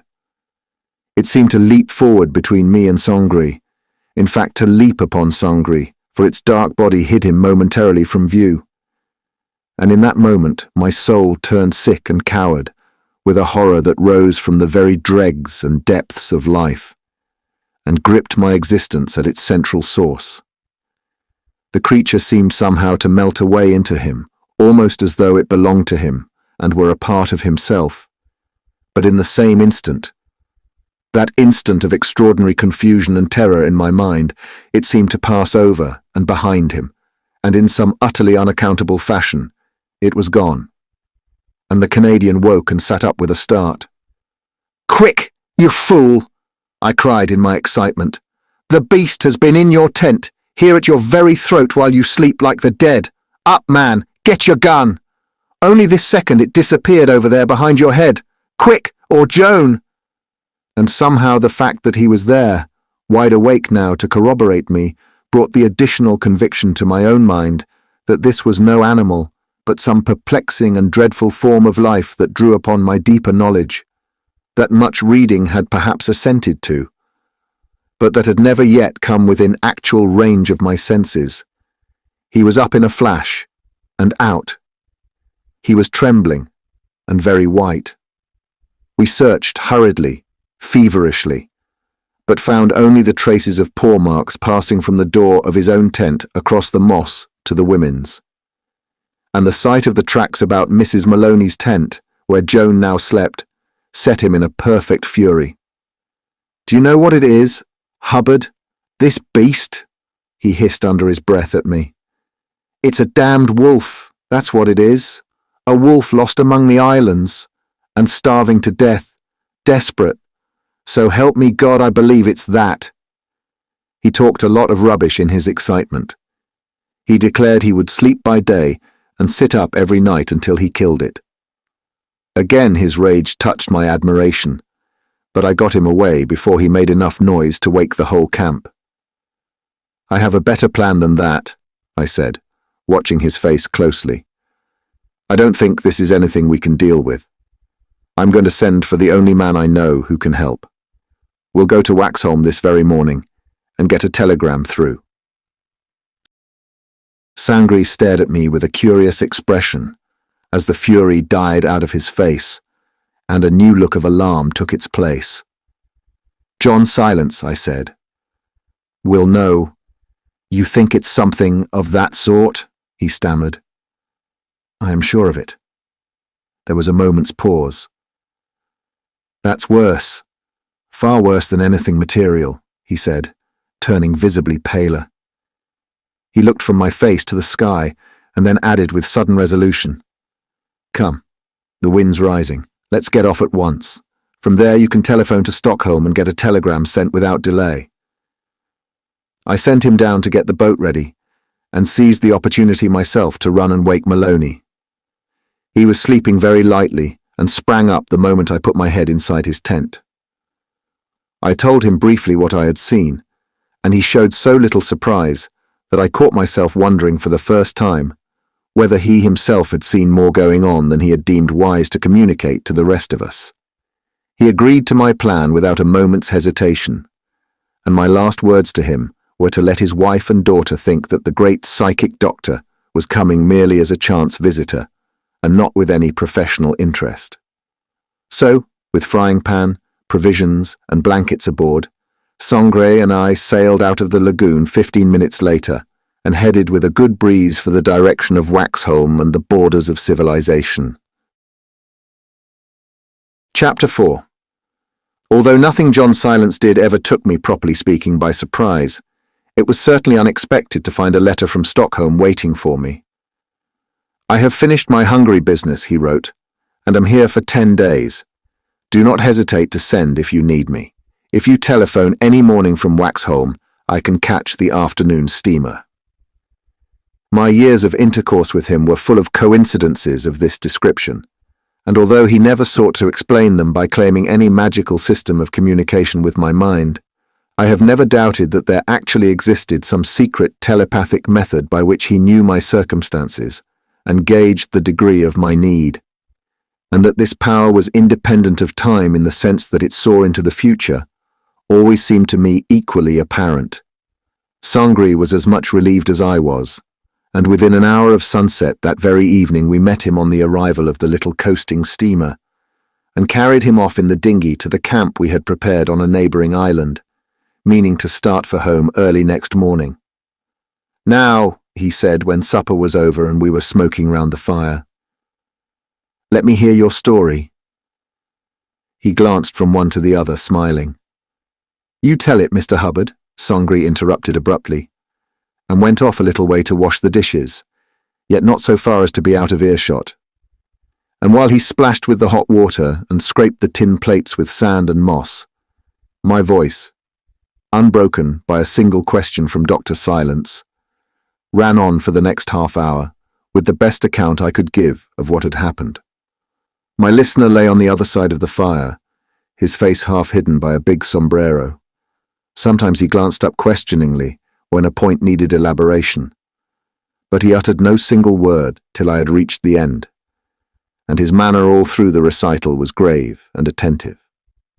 Overhead, the wash of the wind in the pine branches filled in the pauses. The darkness settled down over the sea, and the stars came out in thousands.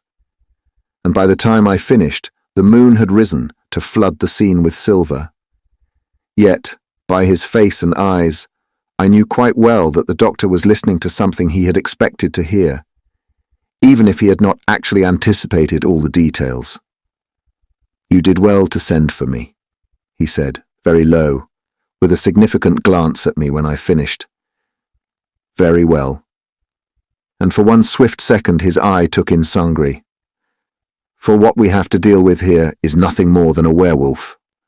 Rare enough, I'm glad to say, but often very sad, and sometimes very terrible." I jumped as though I had been shot, but the next second was heartily ashamed of my want of control, for this brief remark, confirming as it did my own worst suspicions, did more to convince me of the gravity of the adventure than any number of questions or explanations. It seemed to draw close the circle about us, shutting a door somewhere that locked us in with the animal and the horror, and turning the key. Whatever it was had now to be faced and dealt with. "No one has been actually injured so far?" he asked aloud, but in a matter-of-fact tone that lent reality to grim possibilities. "Good heavens, no!" cried the Canadian, throwing down his dishcloths and coming forward into the circle of firelight. "Surely there can be no question of this poor starved beast injuring anybody, can there?" His hair straggled untidily over his forehead, and there was a gleam in his eyes that was not all reflection from the fire. His words made me turn sharply. We all laughed a little short, forced laugh. "I trust not indeed," Dr. Silence said quietly. "But what makes you think the creature is starved?" He asked the question with his eyes straight on the other's face. The prompt question explained to me why I had started, and I waited with just a tremor of excitement for the reply. Sangri hesitated a moment, as though the question took him by surprise. But he met the doctor's gaze unflinchingly across the fire, and with complete honesty. "Really," he faltered, with a little shrug of the shoulders, "I can hardly tell you. The phrase seemed to come out of its own accord. I have felt from the beginning that it was in pain, and starved, though why I felt this never occurred to me till you asked." "You really know very little about it, then?"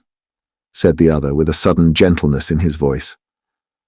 "No more than that," Sangri replied, looking at him with a puzzled expression that was unmistakably genuine. "In fact, nothing at all, really," he added, by way of further explanation.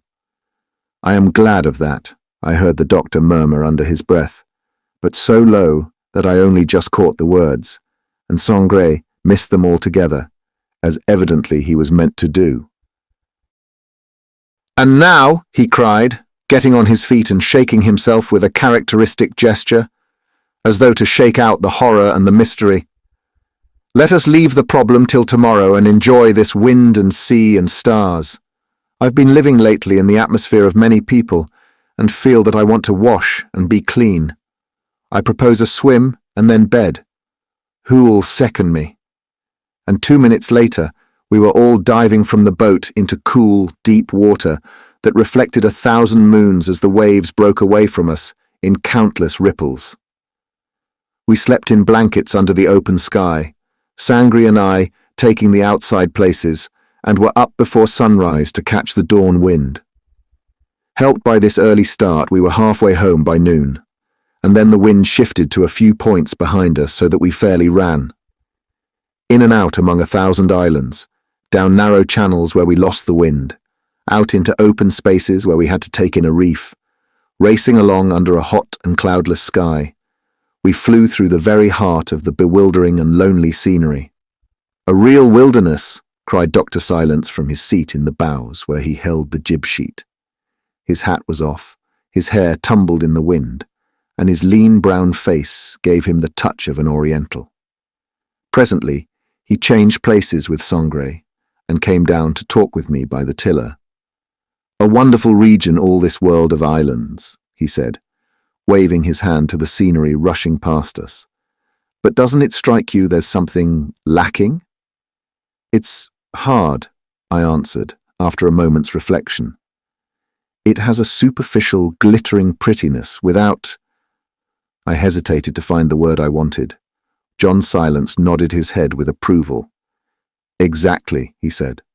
"The picturesqueness of stage scenery that is not real, not alive. It's like a landscape by a clever painter, yet without true imagination, soulless. That's the word you wanted." "Something like that," I answered, watching the gusts of wind on the sails. "Not dead so much as without soul. That's it." "Of course," he went on, in a voice calculated, it seemed to me, not to reach our companion in the bows. "To live long in a place like this, long and alone, might bring about a strange result in some men." I suddenly realized he was talking with a purpose and pricked up my ears. "There's no life here. These islands are mere dead rocks pushed up from below the sea, not living land, and there's nothing really alive on them. Even the sea, this tideless, brackish sea, neither salt water nor fresh, is dead. It's all a pretty image of life, without the real heart and soul of life. To a man with two strong desires who came here and lived close to nature, strange things might happen." "Let her out a bit," I shouted to Sangre, who was coming aft. "The wind's gusty and we've got hardly any ballast." He went back to the bows, and Dr. Silence continued. "Here, I mean, a long sojourn would lead to deterioration, to degeneration. The place is utterly unsoftened by human influences, by any humanizing associations of history, good or bad. This landscape has never awakened into life. It's still dreaming in its primitive sleep." "In time," I put in. "You mean a man living here might become brutal? The passions would run wild, selfishness become supreme, the instincts coarsen and turn savage, probably. But in other places just as wild, parts of Italy, for instance, where there are other moderating influences, it could not happen. The character might grow wild, savage too, in a sense, but with a human wildness one could understand and deal with. But here, in a hard place like this, it might be otherwise." He spoke slowly, weighing his words carefully. I looked at him with many questions in my eyes, and a precautionary cry to Sangre to stay in the forepart of the boat out of earshot. First of all there would come callousness to pain, and indifference to the rights of others. Then the soul would turn savage, not from passionate human causes, or with enthusiasm, but by deadening down into a kind of cold, primitive, emotionless savagery, by turning, like the landscape, soulless. And a man with strong desires, you say, might change? Without being aware of it, yes, he might turn savage, his instincts and desires turn animal. And if— He lowered his voice and turned for a moment towards the bows, and then continued in his most weighty manner, owing to delicate health or other predisposing causes, his double— you know what I mean, of course— his etheric body of desire, or astral body as some term it, that part in which the emotions, passions and desires reside. If this, I say, were for some constitutional reason loosely joined to his physical organism, there might well take place an occasional projection. Sangre came aft with a sudden rush, his face aflame, but whether with wind or sun, or with what he had heard, I cannot say. In my surprise, I let the tiller slip, and the cutter gave a great plunge as she came sharply into the wind and flung us all together in a heap on the bottom. Sangre said nothing, but while he scrambled up and made the jib sheet fast, my companion found a moment to add to his unfinished sentence the words, too low for any ear but mine. Entirely unknown to himself, however. We righted the boat and laughed, and then Sangre produced the map and explained exactly where we were. Far away on the horizon, across an open stretch of water, lay a blue cluster of islands with our crescent-shaped home among them, and the safe anchorage of the lagoon. An hour with this wind would get us there comfortably, and while Dr. Silence and Sangre fell into conversation, I sat and pondered over the strange suggestions that had just been put into my mind concerning the double and the possible form it might assume when dissociated temporarily from the physical body. The whole way home these two chatted, and John Silence was as gentle and sympathetic as a woman. I did not hear much of their talk, for the wind grew occasionally to the force of a hurricane, and the sails and tiller absorbed my attention. But I could see that Sangre was pleased and happy, and was pouring out intimate revelations to his companion in the way that most people did when John Silence wished them to do so. But it was quite suddenly, while I sat all intent upon wind and sails, that the true meaning of Sangre's remark about the animal flared up in me with its full import. For his admission that he knew it was in pain and starved was in reality nothing more or less than a revelation of his deeper self. It was in the nature of a confession. He was speaking of something that he knew positively, something that was beyond question or argument, something that had to do directly with himself. Poor starved beast, he had called it, in words that had come out of their own accord, and there had not been the slightest evidence of any desire to conceal or explain away. He had spoken instinctively, from his heart, and as though about his own self. And half an hour before sunset we raced through the narrow opening of the lagoon and saw the smoke of the dinner fire blowing here and there among the trees, and the figures of Joan and the boatswain's mate running down to meet us at the landing stage. Chapter 5. Everything changed from the moment John Silence set foot on that island. It was like the effect produced by calling in some big doctor, some great arbiter of life and death for consultation. The sense of gravity increased 100-fold. Even inanimate objects took upon themselves a subtle alteration. For the setting of the adventure, this deserted bit of sea, with its hundreds of uninhabited islands, somehow turned somber. An element that was mysterious, and in a sense disheartening, crept unbidden into the severity of grey rock and dark pine forest, and took the sparkle from the sunshine and the sea. I, at least, was keenly aware of the change, for my whole being shifted, as it were, a degree higher, becoming keyed up and alert. The figures from the background of the stage moved forward a little into the light, nearer to the inevitable action. In a word, this man's arrival intensified the whole affair.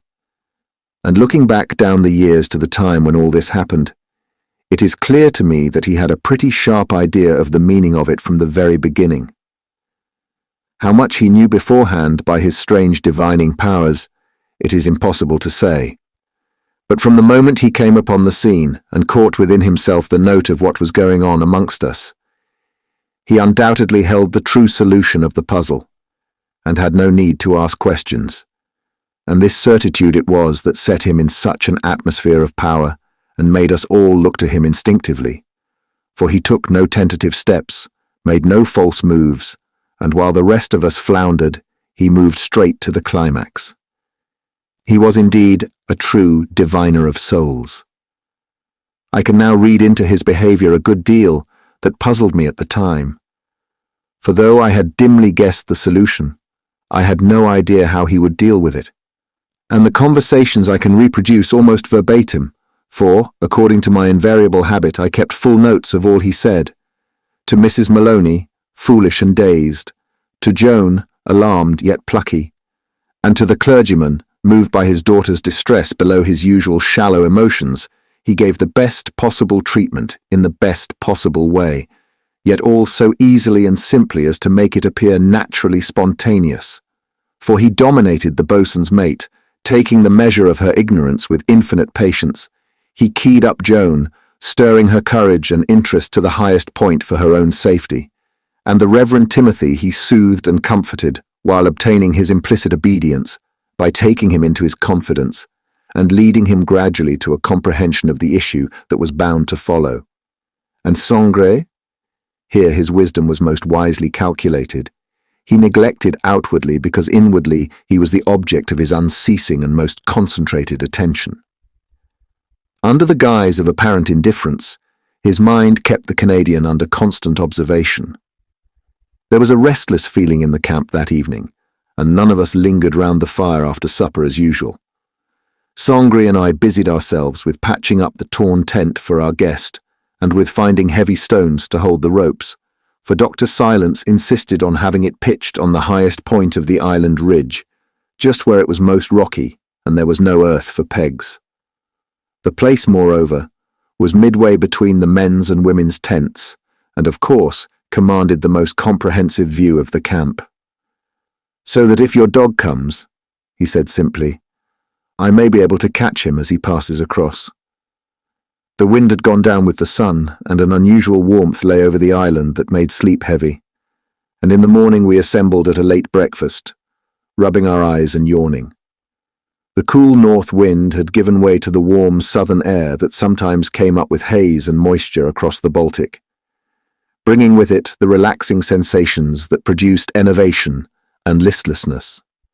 And this may have been the reason why at first I failed to notice that anything unusual was about, and why I was less alert than normally, for it was not till after breakfast that the silence of our little party struck me and I discovered that Joan had not yet put in an appearance. And then, in a flash, the last heaviness of sleep vanished, and I saw that Maloney was white and troubled, and his wife could not hold a plate without trembling. A desire to ask questions was stopped in me by a swift glance from Dr. Silence, and I suddenly understood in some vague way that they were waiting till Sangre should have gone. How this idea came to me, I cannot determine, but the soundness of the intuition was soon proved, for the moment he moved off to his tent, Maloney looked up at me and began to speak in a low voice. "You slept through it all," he half whispered. "Through what?" I asked, suddenly thrilled with the knowledge that something dreadful had happened. "We didn't wake you for fear of getting the whole camp up," he went on, meaning by the camp, I supposed, Sangre. "It was just before dawn when the screams woke me." "The dog again?" I asked, with a curious sinking of the heart. "Got right into the tent," he went on, speaking passionately but very low, "and woke my wife by scrambling all over her. Then she realized that Joan was struggling beside her, and by God, the beast had torn her arm, scratched all down the arm she was and bleeding." "Joan injured?" I gasped. "Merely scratched this time," put in John Silence, speaking for the first time, "suffering more from shock and fright than actual wounds." "Isn't it a mercy the doctor was here?" said Mrs. Maloney, looking as if she would never know calmness again. "I think we should both have been killed." "It has been a most merciful escape," Maloney said, his pulpit voice struggling with his emotion.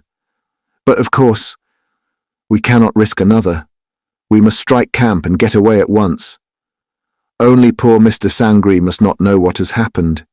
He is so attached to Joan and would be so terribly upset," added the boatswain's mate distractedly, looking all about in her terror. "It is perhaps advisable that Mr. Sangre should not know what has occurred," Dr. Silence said with quiet authority. "But I think, for the safety of all concerned, it will be better not to leave the island just now." He spoke with great decision, and Maloney looked up and followed his words closely. "If you will agree to stay here a few days longer, I have no doubt we can put an end to the attentions of your strange visitor, and incidentally have the opportunity of observing a most singular and interesting phenomenon." "What?" gasped Mrs. Maloney.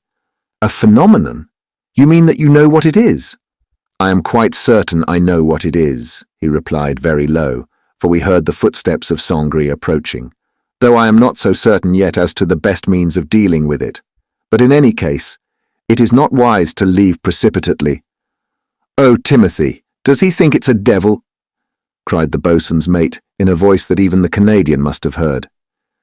"In my opinion," continued John Silence, looking across at me and the clergyman, "it is a case of modern lycanthropy with other complications that may—" He left the sentence unfinished, for Mrs. Maloney got up with a jump and fled to her tent, fearful she might hear a worse thing, and at that moment Sangri turned the corner of the stockade and came into view.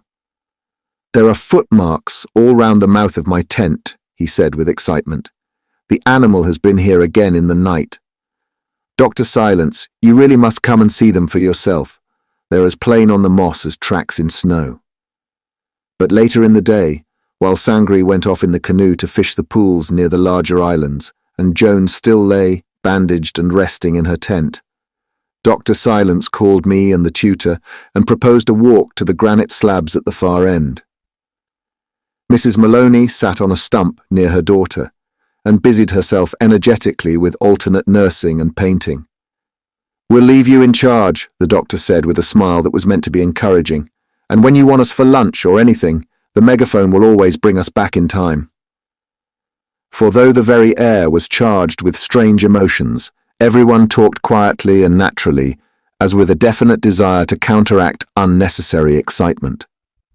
"I'll keep watch," said the plucky boatswain's mate, "and meanwhile, I find comfort in my work."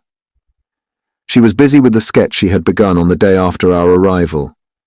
"For even a tree," she added proudly, pointing to her little easel, "is a symbol of the divine, and the thought makes me feel safer." We glanced for a moment at a daub which was more like the symptom of a disease than a symbol of the divine, and then took the path round the lagoon. At the far end we made a little fire and lay round it in the shadow of a big boulder.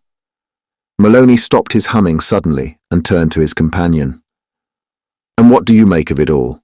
he asked abruptly. "In the first place," replied John Silence, making himself comfortable against the rock, "it is of human origin, this animal. It is undoubted lycanthropy." His words had the effect precisely of a bombshell. Maloney listened as though he had been struck. "You puzzle me utterly," he said, sitting up closer and staring at him. "Perhaps," replied the other, "but if you'll listen to me for a few moments you may be less puzzled at the end, or more. It depends how much you know. Let me go further and say that you have underestimated or miscalculated the effect of this primitive wildlife upon all of you." "In what way?" asked the clergyman, bristling a trifle. "It is strong medicine for any town dweller, and for some of you it has been too strong. One of you has gone wild." He uttered these last words with great emphasis. "Gone savage," he added, looking from one to the other. Neither of us found anything to reply. "To say that the brute has awakened in a man is not a mere metaphor always," he went on presently. "Of course not. But, in the sense I mean, may have a very literal and terrible significance," pursued Dr. Silence. "Ancient instincts that no one dreamed of, least of all their possessor, may leap forth. Atavism can hardly explain a roaming animal with teeth and claws and sanguinary instincts," interrupted Maloney with impatience. "The term is of your own choice," continued the doctor equably, "not mine, and it is a good example of a word that indicates a result while it conceals the process. But the explanation of this beast that haunts your island and attacks your daughter is of far deeper significance than mere atavistic tendencies, or throwing back to animal origin, which I suppose is the thought in your mind." "You spoke just now of lycanthropy," said Maloney, looking bewildered and anxious to keep to plain facts evidently. "I think I have come across the word, but really, it can have no actual significance today, can it? These superstitions of medieval times can hardly—" He looked round at me with his jolly red face, and the expression of astonishment and dismay on it would have made me shout with laughter at any other time. Laughter, however, was never farther from my mind than at this moment when I listened to Dr. Silence as he carefully suggested to the clergyman the very explanation that had gradually been forcing itself upon my own mind. "However medieval ideas may have exaggerated, the idea is not of much importance to us now," he said quietly. when we are face to face with a modern example of what, I take it, has always been a profound fact. For the moment, let us leave the name of anyone in particular out of the matter and consider certain possibilities. We all agreed with that at any rate. There was no need to speak of Sangre or of anyone else until we knew a little more. The fundamental fact in this most curious case, he went on, is that the double of a man. You mean the astral body? I've heard of that, of course, broke in Maloney with a snort of triumph. No doubt, said the other, smiling. No doubt you have, that this double, or fluidic body of a man, as I was saying, has the power under certain conditions of projecting itself and becoming visible to others. Certain training will accomplish this, and certain drugs likewise. Illnesses, too, that ravage the body may produce temporarily the result that death produces permanently, and let loose this counterpart of a human being and render it visible to the sight of others. Everyone, of course, knows this more or less today, but it is not so generally known, and probably believed by none who have not witnessed it, that this fluidic body can, under certain conditions, assume other forms than human, and that such other forms may be determined by the dominating thought and wish of the owner. For this double, or astral body as you call it, is really the seat of the passions, emotions and desires in the psychical economy. It is the passion body, and in projecting itself, it can often assume a form that gives expression to the overmastering desire that molds it. For it is composed of such tenuous matter that it lends itself readily to the molding by thought and wish. I follow you perfectly, said Maloney, looking as if he would much rather be chopping firewood elsewhere and singing. And there are some persons so constituted, the doctor went on with increasing seriousness, that the fluid body in them is but loosely associated with the physical persons of poor health as a rule, yet often of strong desires and passions.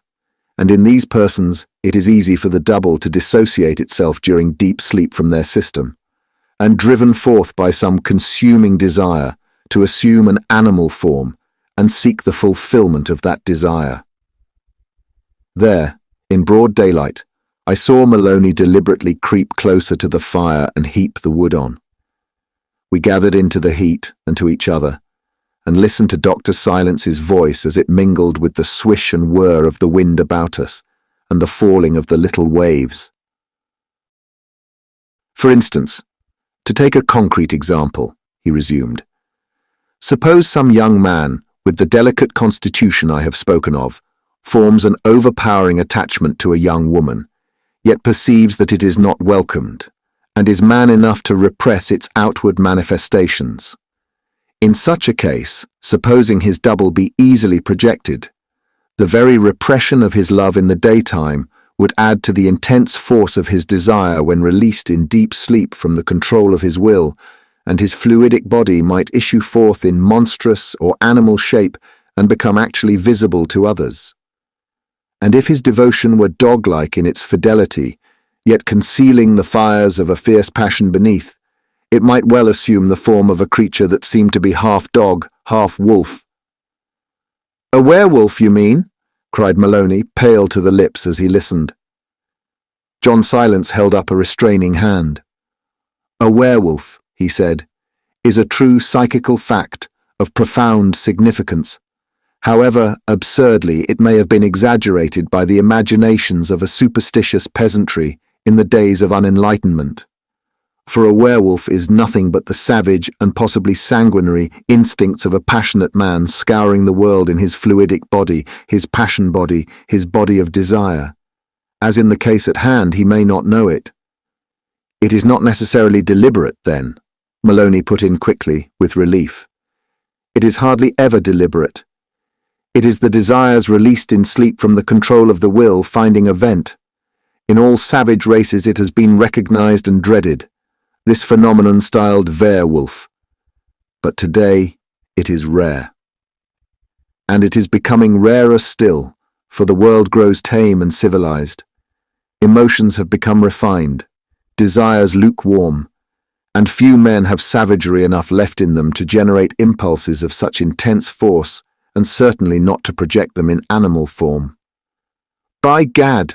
exclaimed the clergyman breathlessly, and with increasing excitement. "Then I feel I must tell you what has been given to me in confidence, that Sangre has in him an admixture of savage blood, of Red Indian ancestry.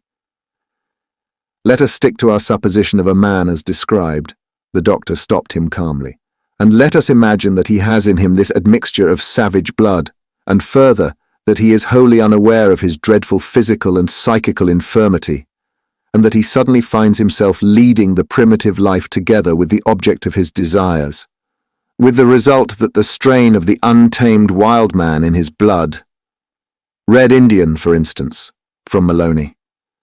"Red Indian, perfectly," agreed the doctor. "The result, I say, that this savage strain in him is awakened and leaps into passionate life." "What then?"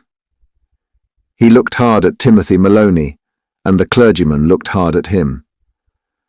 "The wildlife such as you lead here on this island, for instance, might quickly awaken his savage instincts, his buried instincts, and with profoundly disquieting results." "You mean his subtle body, as you call it, might issue forth automatically in deep sleep and seek the object of its desire?" I said, coming to Maloney's aid, who was finding it more and more difficult to get words. "Precisely. Yet the desire of the man remaining utterly unmalefic, pure and wholesome in every sense." "Ah!" I heard the clergyman gasp.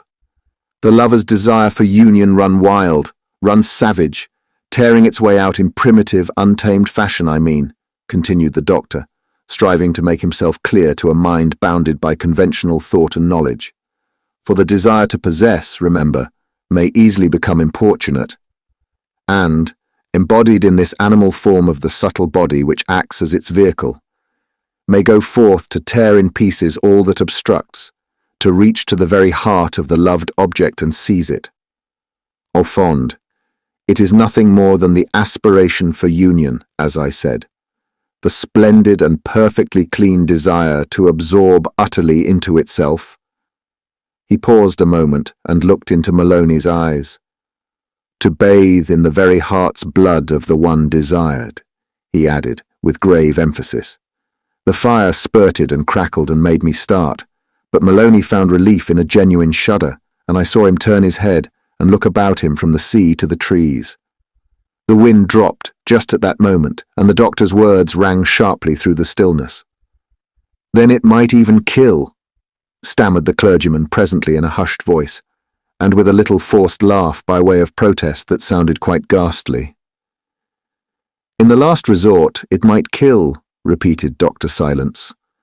Then, after another pause, during which he was clearly debating how much or how little it was wise to give to his audience, he continued, "And if the double does not succeed in getting back to its physical body, that physical body would wake an imbecile, an idiot, or perhaps never wake at all." Maloney sat up and found his tongue. "You mean that if this fluid animal thing, or whatever it is, should be prevented getting back, the man might never wake again?" he asked with shaking voice. "He might be dead," replied the other calmly. The tremor of a positive sensation shivered in the air about us.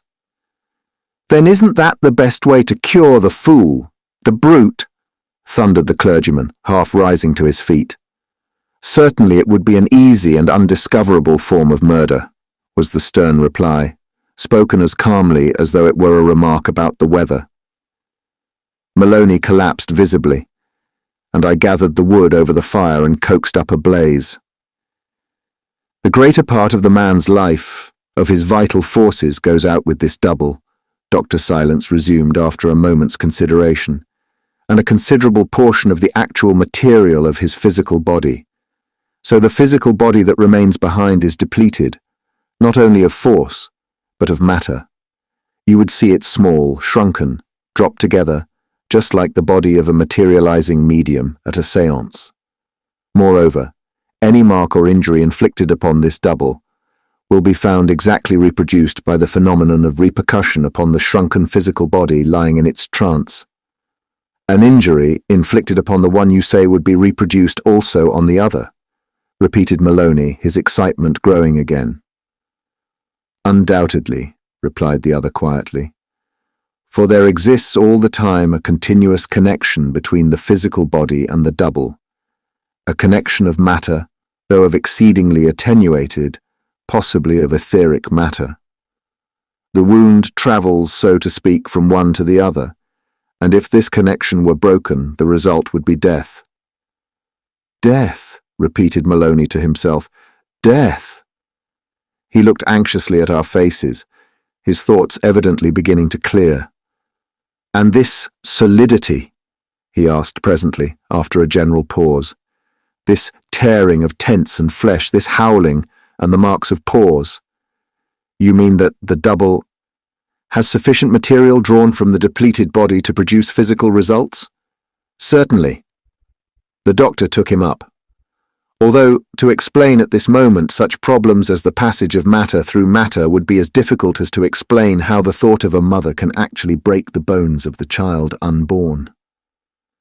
Dr. Silence pointed out to sea, and Maloney, looking wildly about him, turned with a violent start. I saw a canoe, with Sangri in the stern seat, slowly coming into view round the farther point. His hat was off, and his tanned face for the first time appeared to me, to us all, I think, as though it were the face of someone else. He looked like a wild man. Then he stood up in the canoe to make a cast with the rod, and he looked for all the world like an Indian. I recalled the expression of his face as I had seen it once or twice, notably on that occasion of the evening prayer, and an involuntary shudder ran down my spine. At that very instant he turned and saw us where we lay, and his face broke into a smile, so that his teeth showed white in the sun. He looked in his element and exceedingly attractive. He called out something about his fish, and soon after passed out of sight into the lagoon. For a time none of us said a word. And the cure, ventured Maloney at length, is not to quench this savage force, replied Dr. Silence, but to steer it better, and to provide other outlets. This is the solution of all these problems of accumulated force. For this force is the raw material of usefulness, and should be increased and cherished, not by separating it from the body by death, but by raising it to higher channels. The best and quickest cure of all, he went on, speaking very gently and with a hand upon the clergyman's arm, is to lead it towards its object, provided that object is not unalterably hostile, to let it find rest where— He stopped abruptly, and the eyes of the two men met in a single glance of comprehension. "Joan?" Maloney exclaimed under his breath. "Joan," replied John Silence. We all went to bed early. The day had been unusually warm, and after sunset a curious hush descended on the island. Nothing was audible but that faint, ghostly singing, which is inseparable from a pine wood even on the stillest day, a low, searching sound, as though the wind had hair and trailed it o'er the world. With the sudden cooling of the atmosphere, a sea fog began to form. It appeared in isolated patches over the water, and then these patches slid together, and a white wall advanced upon us. Not a breath of air stirred. The firs stood like flat metal outlines. The sea became as oil. The whole scene lay as though held motionless by some huge weight in the air, and the flames from our fire, the largest we had ever made, rose upwards straight as a church steeple. As I followed the rest of our party tentwards, having kicked the embers of the fire into safety, the advance guard of the fog was creeping slowly among the trees, like white arms feeling their way. Mingled with the smoke was the odour of moss and soil and bark, and the peculiar flavour of the Baltic, half salt, half brackish, like the smell of an estuary at low water. It is difficult to say why it seemed to me that this deep stillness masked an intense activity. Perhaps in every mood lies the suggestion of its opposite, so that I became aware of the contrast of furious energy, for it was like moving through the deep pause before a thunderstorm, and I trod gently, lest by breaking a twig or moving a stone, I might set the whole scene into some sort of tumultuous movement. Actually, no doubt, it was nothing more than a result of overstrung nerves. There was no more question of undressing and going to bed than there was of undressing and going to bathe. Some sense in me was alert and expectant. I sat in my tent and waited, and at the end of half an hour or so, my waiting was justified, for the canvas suddenly shivered and someone tripped over the ropes that held it to the earth. John Silence came in. The effect of his quiet entry was singular and prophetic. It was just as though the energy lying behind all this stillness had pressed forward to the edge of action. This, no doubt, was merely the quickening of my own mind, and had no other justification, for the presence of John Silence always suggested the near possibility of vigorous action, and as a matter of fact he came in with nothing more than a nod and a significant gesture. He sat down on a corner of my ground sheet, and I pushed the blanket over so that he could cover his legs. He drew the flap of the tent after him and settled down, but hardly had he done so when the canvas shook a second time, and in blundered Maloney. "Sitting in the dark," he said self-consciously, pushing his head inside and hanging up his lantern on the ridgepole nail. "I just looked in for a smoke, I suppose." He glanced round, caught the eye of Dr. Silence, and stopped. He put his pipe back into his pocket and began to hum softly, that under-breath humming of a nondescript melody I knew so well and had come to hate. Dr. Silence leaned forward, opened the lantern, and blew the light out. "Speak low," he said, "and don't strike matches. Listen for sounds and movements about the camp, and be ready to follow me at a moment's notice." There was light enough to distinguish our faces easily, and I saw Maloney glance again hurriedly at both of us. "Is the camp asleep?" the doctor asked presently, whispering. "Sangri is," replied the clergyman, in a voice equally low. "I can't answer for the women. I think they're sitting up. That's for the best." And then he added, "I wish the fog would thin a bit and let the moon through. Later, we may want it." "It is lifting now, I think," Maloney whispered back. "It's over the tops of the trees already." I cannot say what it was in this commonplace exchange of remarks that thrilled. Probably Maloney's swift acquiescence in the doctor's mood had something to do with it, for his quick obedience certainly impressed me a good deal. But even without that slight evidence, it was clear that each recognized the gravity of the occasion and understood that sleep was impossible, and sentry duty was the order of the night. "Report to me," repeated John Silence once again, "the least sound, and do nothing precipitately." He shifted across to the mouth of the tent and raised the flap, fastening it against the pole so that he could see out. Maloney stopped humming and began to force the breath through his teeth with a kind of faint hissing, treating us to a medley of church hymns and popular songs of the day. Then the tent trembled as though someone had touched it. "That's the wind rising," whispered the clergyman, and pulled the flap open as far as it would go. A waft of cold, damp air entered and made us shiver, and with it came a sound of the sea as the first wave washed its way softly along the shores. "It's got round to the north," he added, and following his voice came a long-drawn whisper that rose from the whole island as the trees sent forth a sighing response. "The fog'll move a bit now. I can make out a lane across the sea already." "Hush," said Dr. Silence, for Maloney's voice had risen above a whisper, and we settled down again to another long period of watching and waiting, broken only by the occasional rubbing of shoulders against the canvas as we shifted our positions, and the increasing noise of waves on the outer coastline of the island.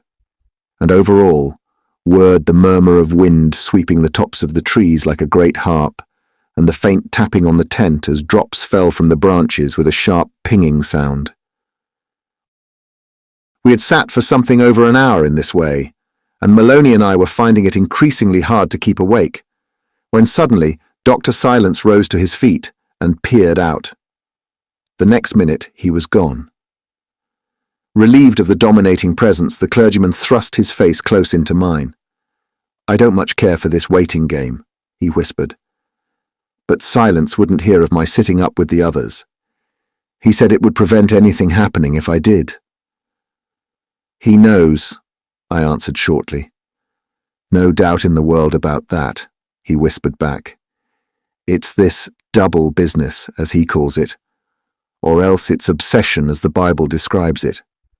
But it's bad, whichever it is, and I've got my Winchester outside ready cocked, and I brought this too. He shoved a pocket Bible under my nose. At one time in his life it had been his inseparable companion. One's useless and the other's dangerous, I replied under my breath, conscious of a keen desire to laugh, and leaving him to choose. Safety lies in following our leader. I'm not thinking of myself, he interrupted sharply. Only if anything happens to Joan tonight, I'm going to shoot first and pray afterwards. Maloney put the book back into his hip pocket and peered out of the doorway. What is he up to now in the devil's name, I wonder, he added, going round Sangri's tent and making gestures. How weird he looks disappearing in and out of the fog. Just trust him and wait, I said quickly, for the doctor was already on his way back. Remember, he has the knowledge and knows what he's about. I've been with him through worse cases than this. Maloney moved back as Dr. Silence darkened the doorway and stooped to enter. His sleep is very deep, he whispered, seating himself by the door again. He's in a cataleptic condition, and the double may be released any minute now. But I've taken steps to imprison it in the tent, and it can't get out till I permit it. Be on the watch for signs of movement. Then he looked hard at Maloney. But no violence or shooting, remember, Mr. Maloney, unless you want a murder on your hands. Anything done to the double acts by repercussion upon the physical body. You had better take out the cartridges at once. His voice was stern. The clergyman went out, and I heard him emptying the magazine of his rifle. When he returned, he sat nearer the door than before, and from that moment until we left the tent, he never once took his eyes from the figure of Dr. Silence, silhouetted there against sky and canvas. And meanwhile, the wind came steadily over the sea and opened the mist into lanes and clearings, driving it about like a living thing. It must have been well after midnight, when a low booming sound drew my attention. But at first the sense of hearing was so strained that it was impossible exactly to locate it, and I imagined it was the thunder of big guns far out at sea carried to us by the rising wind.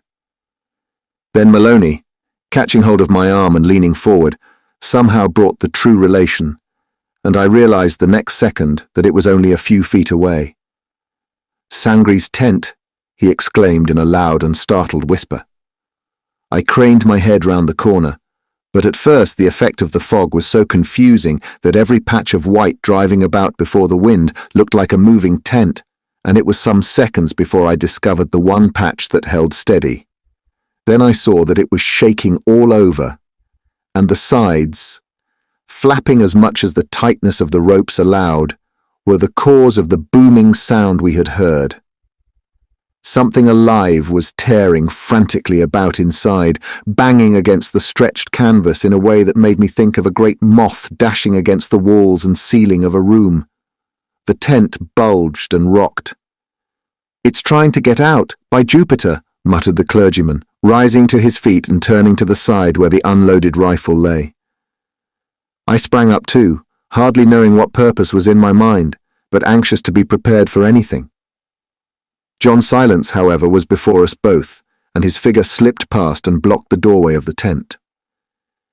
And there was some quality in his voice next minute when he began to speak that brought our minds instantly to a state of calm obedience. "First, the women's tent," he said low, looking sharply at Maloney. "And if I need your help, I'll call." The clergyman needed no second bidding. He dived past me and was out in a moment. He was laboring evidently under intense excitement. I watched him picking his way silently over the slippery ground, giving the moving tent a wide berth, and presently disappearing among the floating shapes of fog. Dr. Silence turned to me. "You heard those footsteps about half an hour ago?" he asked significantly. "I heard nothing." "They were extraordinarily soft, almost the soundless tread of a wild creature, but now, follow me closely," he added, for we must waste no time if I am to save this poor man from his affliction and lead his werewolf double to its rest. And unless I am much mistaken, he peered at me through the darkness, whispering with the utmost distinctness, Joan and Sangri are absolutely made for one another. And I think she knows it too, just as well as he does. My head swam a little as I listened, but at the same time something cleared in my brain, and I saw that he was right. Yet it was all so weird and incredible, so remote from the commonplace facts of life as commonplace people know them. And more than once it flashed upon me that the whole scene, people, words, tents, and all the rest of it, were delusions created by the intense excitement of my own mind somehow, and that suddenly the sea fog would clear off and the world become normal again. The cold air from the sea stung our cheeks sharply as we left the close atmosphere of the little crowded tent. The sighing of the trees, the waves breaking below on the rocks, and the lines and patches of mist driving about us seemed to create the momentary illusion that the whole island had broken loose and was floating out to sea like a mighty raft. The doctor moved just ahead of me, quickly and silently. He was making straight for the Canadian's tent, where the sides still boomed and shook as the creature of sinister life raced and tore about impatiently within. A little distance from the door, he paused and held up a hand to stop me. We were perhaps a dozen feet away. "Before I release it, you shall see for yourself," he said, "that the reality of the werewolf is beyond all question. The matter of which it is composed is, of course, exceedingly attenuated, but you are partially clairvoyant, and even if it is not dense enough for normal sight, you will see something." He added a little more I could not catch. The fact was that the curiously strong, vibrating atmosphere surrounding his person somewhat confused my senses. It was the result, of course, of his intense concentration of mind and forces, and pervaded the entire camp and all the persons in it. And as I watched the canvas shake and heard it boom and flap, I heartily welcomed it, for it was also protective. At the back of Sangre's tent stood a thin group of pine trees, but in front and at the sides the ground was comparatively clear. The flap was wide open, and any ordinary animal would have been out and away without the least trouble. Dr. Silence led me up to within a few feet, evidently careful not to advance beyond a certain limit, and then stooped down and signalled to me to do the same. And looking over his shoulder, I saw the interior lit faintly by the spectral light reflected from the fog, and the dim blot upon the balsam boughs and blankets signifying Sangre, while over him, and round him, and up and down him, flew the dark mass of something on 4 legs, with pointed muzzle and sharp ears plainly visible against the tent sides, and the occasional gleam of fiery eyes and white fangs. I held my breath and kept utterly still, inwardly and outwardly, for fear, I suppose, that the creature would become conscious of my presence. But the distress I felt went far deeper than the mere sense of personal safety, or the fact of watching something so incredibly active and real. I became keenly aware of the dreadful psychic calamity it involved.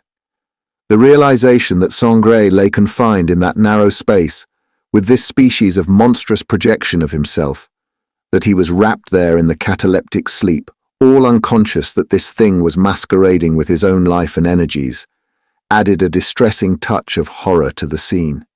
In all the cases of John Silence, and they were many and often terrible, no other psychic affliction has ever, before or since, impressed me so convincingly with the pathetic impermanence of the human personality, with its fluid nature, and with the alarming possibilities of its transformations. "Come," he whispered, after we had watched for some minutes the frantic efforts to escape from the circle of thought and will that held it prisoner. "Come a little farther away, while I release it." We moved back a dozen yards or so. It was like a scene in some impossible play, or in some ghastly and oppressive nightmare from which I should presently awake to find the blankets all heaped up upon my chest. By some method undoubtedly mental, but which, in my confusion and excitement, I failed to understand, the doctor accomplished his purpose, and the next minute I heard him say sharply under his breath, "It's out. Now watch." At this very moment, a sudden gust from the sea blew aside the mist, so that a lane opened to the sky, and the moon, ghastly and unnatural as the effect of stage limelight, dropped down in a momentary gleam upon the door of Sangre's tent, and I perceived that something had moved forward from the interior darkness and stood clearly defined upon the threshold. And at the same moment, the tent ceased its shuddering and held still. There, in the doorway, stood an animal, with neck and muzzle thrust forward, its head poking into the night, its whole body poised in that attitude of intense rigidity that precedes the spring into freedom, the running leap of attack. It seemed to be about the size of a calf, leaner than a mastiff, yet more squat than a wolf, and I can swear that I saw the fur ridged sharply upon its back. Then its upper lip slowly lifted, and I saw the whiteness of its teeth. Surely no human being ever stared as hard as I did in those next few minutes. Yet the harder I stared, the clearer appeared the amazing and monstrous apparition. For after all it was Sangre, and yet it was not Sangre. It was the head and face of an animal, and yet it was the face of Sangre, the face of a wild dog, a wolf, and yet his face. The eyes were sharper, narrower, more fiery, yet they were his eyes run wild, the teeth were longer, whiter, more pointed, yet they were his teeth grown cruel. The expression was flaming, terrible, exultant, yet it was his expression carried to the border of savagery, his expression as I had already surprised it more than once, only dominant now, fully released from human constraint, with the mad yearning of a hungry and importunate soul. It was the soul of Sangre, the long-suppressed, deeply loving Sangre, expressed in its single and intense desire, pure, utterly and utterly wonderful. Yet at the same time came the feeling that it was all an illusion. I suddenly remembered the extraordinary changes the human face can undergo in circular insanity, when it changes from melancholia to elation, and I recalled the effect of haschish, which shows the human countenance in the form of the bird or animal to which in character it most approximates. And for a moment I attributed this mingling of Sangre's face with a wolf to some kind of similar delusion of the senses. I was mad, deluded, dreaming. The excitement of the day and this dim light of stars and bewildering mist combined to trick me. I had been amazingly imposed upon by some false wizardry of the senses. It was all absurd and fantastic. It would pass. And then, sounding across this sea of mental confusion like a bell through a fog, came the voice of John Silence, bringing me back to a consciousness of the reality of it all. Sangre, in his double. And when I looked again more calmly, I plainly saw that it was indeed the face of the Canadian, but his face turned animal, yet mingled with the brute expression, a curiously pathetic look, like the soul seen sometimes in the yearning eyes of a dog, the face of an animal shot with vivid streaks of the human. The doctor called to him softly under his breath, "Sangre, Sangre, you poor afflicted creature. Do you know me? Can you understand what it is you're doing in your body of desire?" For the first time since its appearance, the creature moved. Its ears twitched, and it shifted the weight of its body onto the hind legs. Then, lifting its head and muzzle to the sky, it opened its long jaws and gave vent to a dismal and prolonged howling.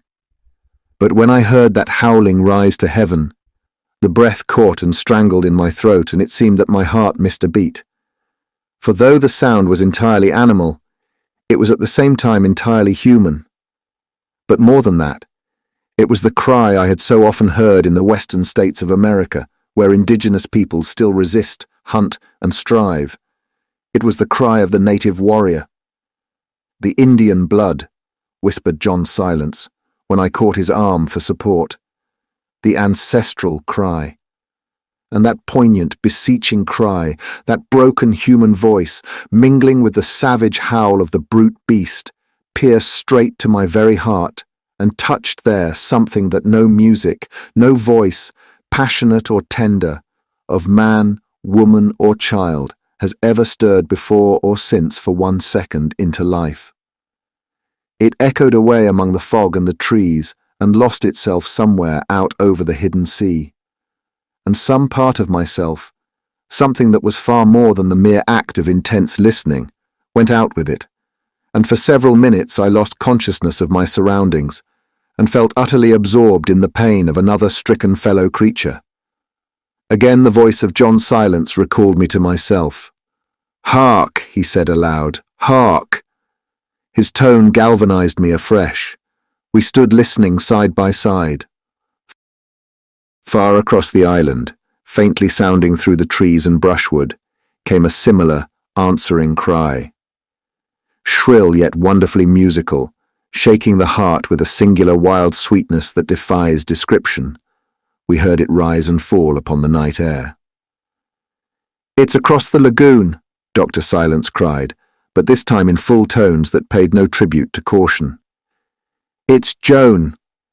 She's answering him." Again the wonderful cry rose and fell, and that same instant the animal lowered its head, and muzzle to earth, set off on a swift, easy canter that took it off into the mist and out of our sight, like a thing of wind and vision. The doctor made a quick dash to the door of Sangri's tent, and, following close at his heels, I peered in and caught a momentary glimpse of the small, shrunken body lying upon the branches but half covered by the blankets. The cage from which most of the life, and not a little of the actual corporeal substance, had escaped into that other form of life and energy, the body of passion and desire. By another of those swift, incalculable processes which at this stage of my apprenticeship I failed often to grasp, Dr. Silence reclosed the circle about the tent and body.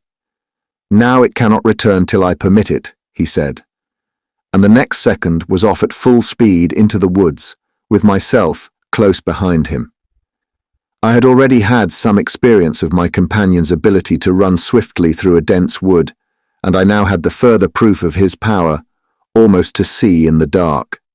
For, once we left the open space about the tents, the trees seemed to absorb all the remaining vestiges of light, and I understood that special sensibility that is said to develop in the blind, the sense of obstacles. And twice as we ran we heard the sound of that dismal howling drawing nearer and nearer to the answering faint cry from the point of the island whither we were going. Then suddenly the trees fell away, and we emerged, hot and breathless, upon the rocky point where the granite slabs ran bare into the sea. It was like passing into the clearness of open day. And there, sharply defined against sea and sky, stood the figure of a human being. It was Joan. I at once saw that there was something about her appearance that was singular and unusual, but it was only when we had moved quite close that I recognized what caused it. For while the lips wore a smile that lit the whole face with a happiness I'd never seen there before, the eyes themselves were fixed in a steady, sightless stare as though they were lifeless and made of glass. I made an impulsive forward movement, but Dr. Silence instantly dragged me back. "No!" he cried. "Don't wake her!" "What do you mean?" I replied aloud, struggling in his grasp. "She's asleep. It's somnambulistic. The shock might injure her permanently." I turned and peered closely into his face. He was absolutely calm. I began to understand a little more, catching, I suppose, something of his strong thinking. "Walking in her sleep, you mean?" He nodded. "She's on her way to meet him. From the very beginning he must have drawn her, irresistibly. But the torn tent and the wounded flesh. When she did not sleep deep enough to enter the somnambulistic trance, he missed her. He went instinctively and in all innocence to seek her out, with the result, of course, that she woke and was terrified. Then in their heart of hearts they love?" I asked finally. John Silence smiled his inscrutable smile. "Profoundly," he answered, "and as simply as only primitive souls can love. If only they both come to realize it in their normal waking states, his double will cease these nocturnal excursions. He will be cured, and at rest. The words had hardly left his lips when there was a sound of rustling branches on our left, and the very next instant the dense brushwood parted where it was darkest, and out rushed the swift form of an animal at full gallop. The noise of feet was scarcely audible, but in that utter stillness I heard the heavy, panting breath and caught the swish of the low bushes against its sides. It went straight towards Joan, and as it went, the girl lifted her head and turned to meet it. And the same instant, a canoe that had been creeping silently and unobserved round the inner shore of the lagoon emerged from the shadows and defined itself upon the water with a figure at the middle thwart. It was Maloney. It was only afterwards I realized that we were invisible to him, where we stood against the dark background of trees. The figures of Joan and the animal he saw plainly, but not Dr. Silence and myself, standing just beyond them. He stood up in the canoe and pointed with his right arm. I saw something gleam in his hand. "Stand aside, Joan girl, or you'll get hit," he shouted, his voice ringing horribly through the deep stillness. And the same instant, a pistol shot cracked out with a burst of flame and smoke, and the figure of the animal, with one tremendous leap into the air, fell back in the shadows and disappeared like a shape of night and fog. Instantly then, Joan opened her eyes, looked in a dazed fashion about her, and pressing both hands against her heart, fell with a sharp cry into my arms that were just in time to catch her, and an answering cry sounded across the lagoon, thin, wailing, piteous. It came from Sangre's tent. "Fool!" cried Dr. Silence. "You've wounded him!" And before we could move or realize quite what it meant, he was in the canoe and halfway across the lagoon. Some kind of similar abuse came in a torrent from my lips too, though I cannot remember the actual words, as I cursed the man for his disobedience and tried to make the girl comfortable on the ground. But the clergyman was more practical. He was spreading his coat over her and dashing water on her face. "It's not Joan I've killed at any rate," I heard him mutter, as she turned and opened her eyes and smiled faintly up in his face. "I swear the bullet went straight." Joan stared at him. She was still dazed and bewildered, and still imagined herself with the companion of her trance. The strange lucidity of the somnambulist still hung over her brain and mind, though outwardly she appeared troubled and confused. "Where has he gone to? He disappeared so suddenly, crying that he was hurt," she asked, looking at her father as though she did not recognize him. "And if they've done anything to him, they have done it to me too, for he is more to me than—" Her words grew vaguer and vaguer as she returned slowly to her normal waking state, and now she stopped altogether, as though suddenly aware that she had been surprised into telling secrets. But all the way back, as we carried her carefully through the trees, the girl smiled and murmured Sangre's name and asked if he was injured, until it finally became clear to me that the wild soul of the one had called to the wild soul of the other, and in the secret depths of their beings, the call had been heard and understood. John Silence was right. In the abyss of her heart, too deep at first for recognition, the girl loved him, and had loved him from the very beginning. Once her normal waking consciousness recognized the fact they would leap together like twin flames, and his affliction would be at an end. His intense desire would be satisfied. He would be cured.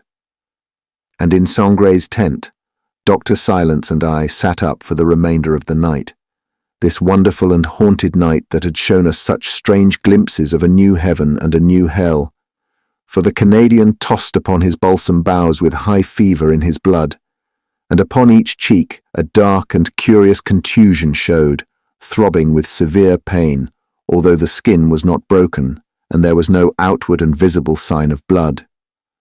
"Maloney shot straight, you see," whispered Dr. Silence to me, after the clergyman had gone to his tent, and had put Joan to sleep beside her mother, who, by the way, had never once awakened.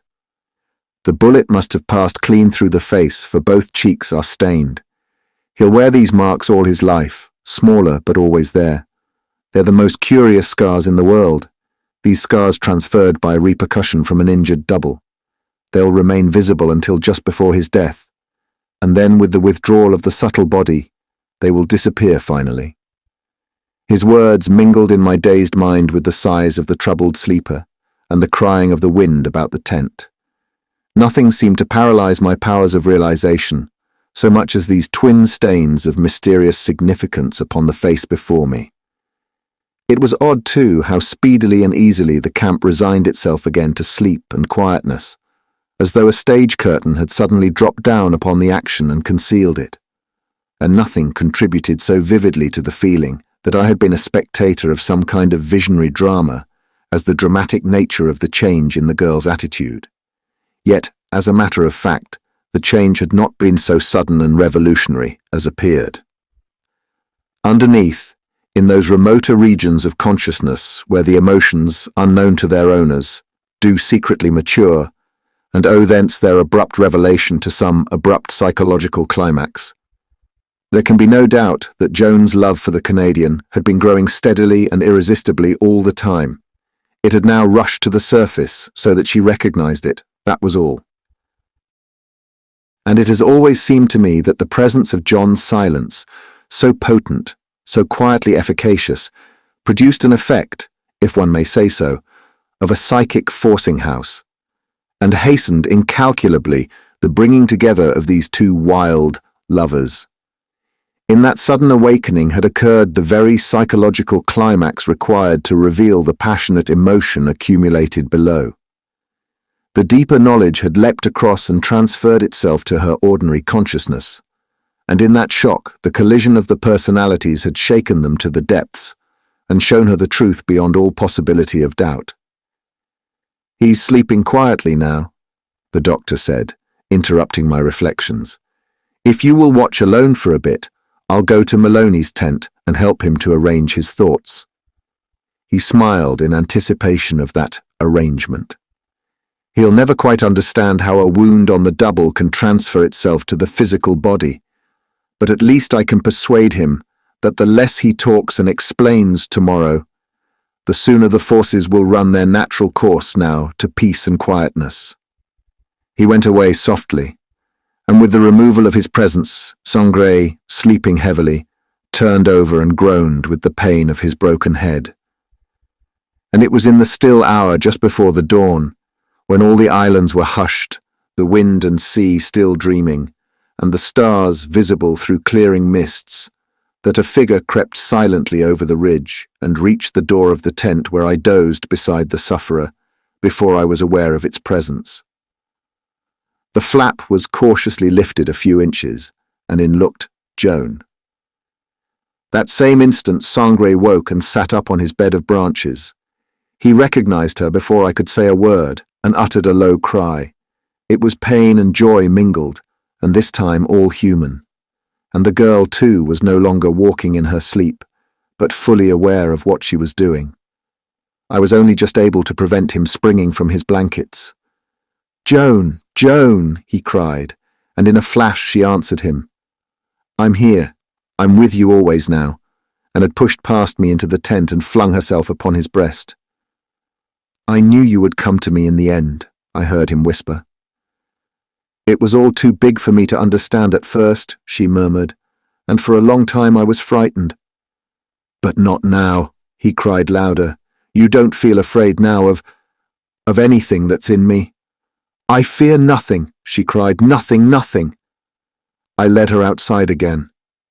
She looked steadily into my face with eyes shining and her whole being transformed. In some intuitive way, surviving probably from the somnambulism, she knew or guessed as much as I knew.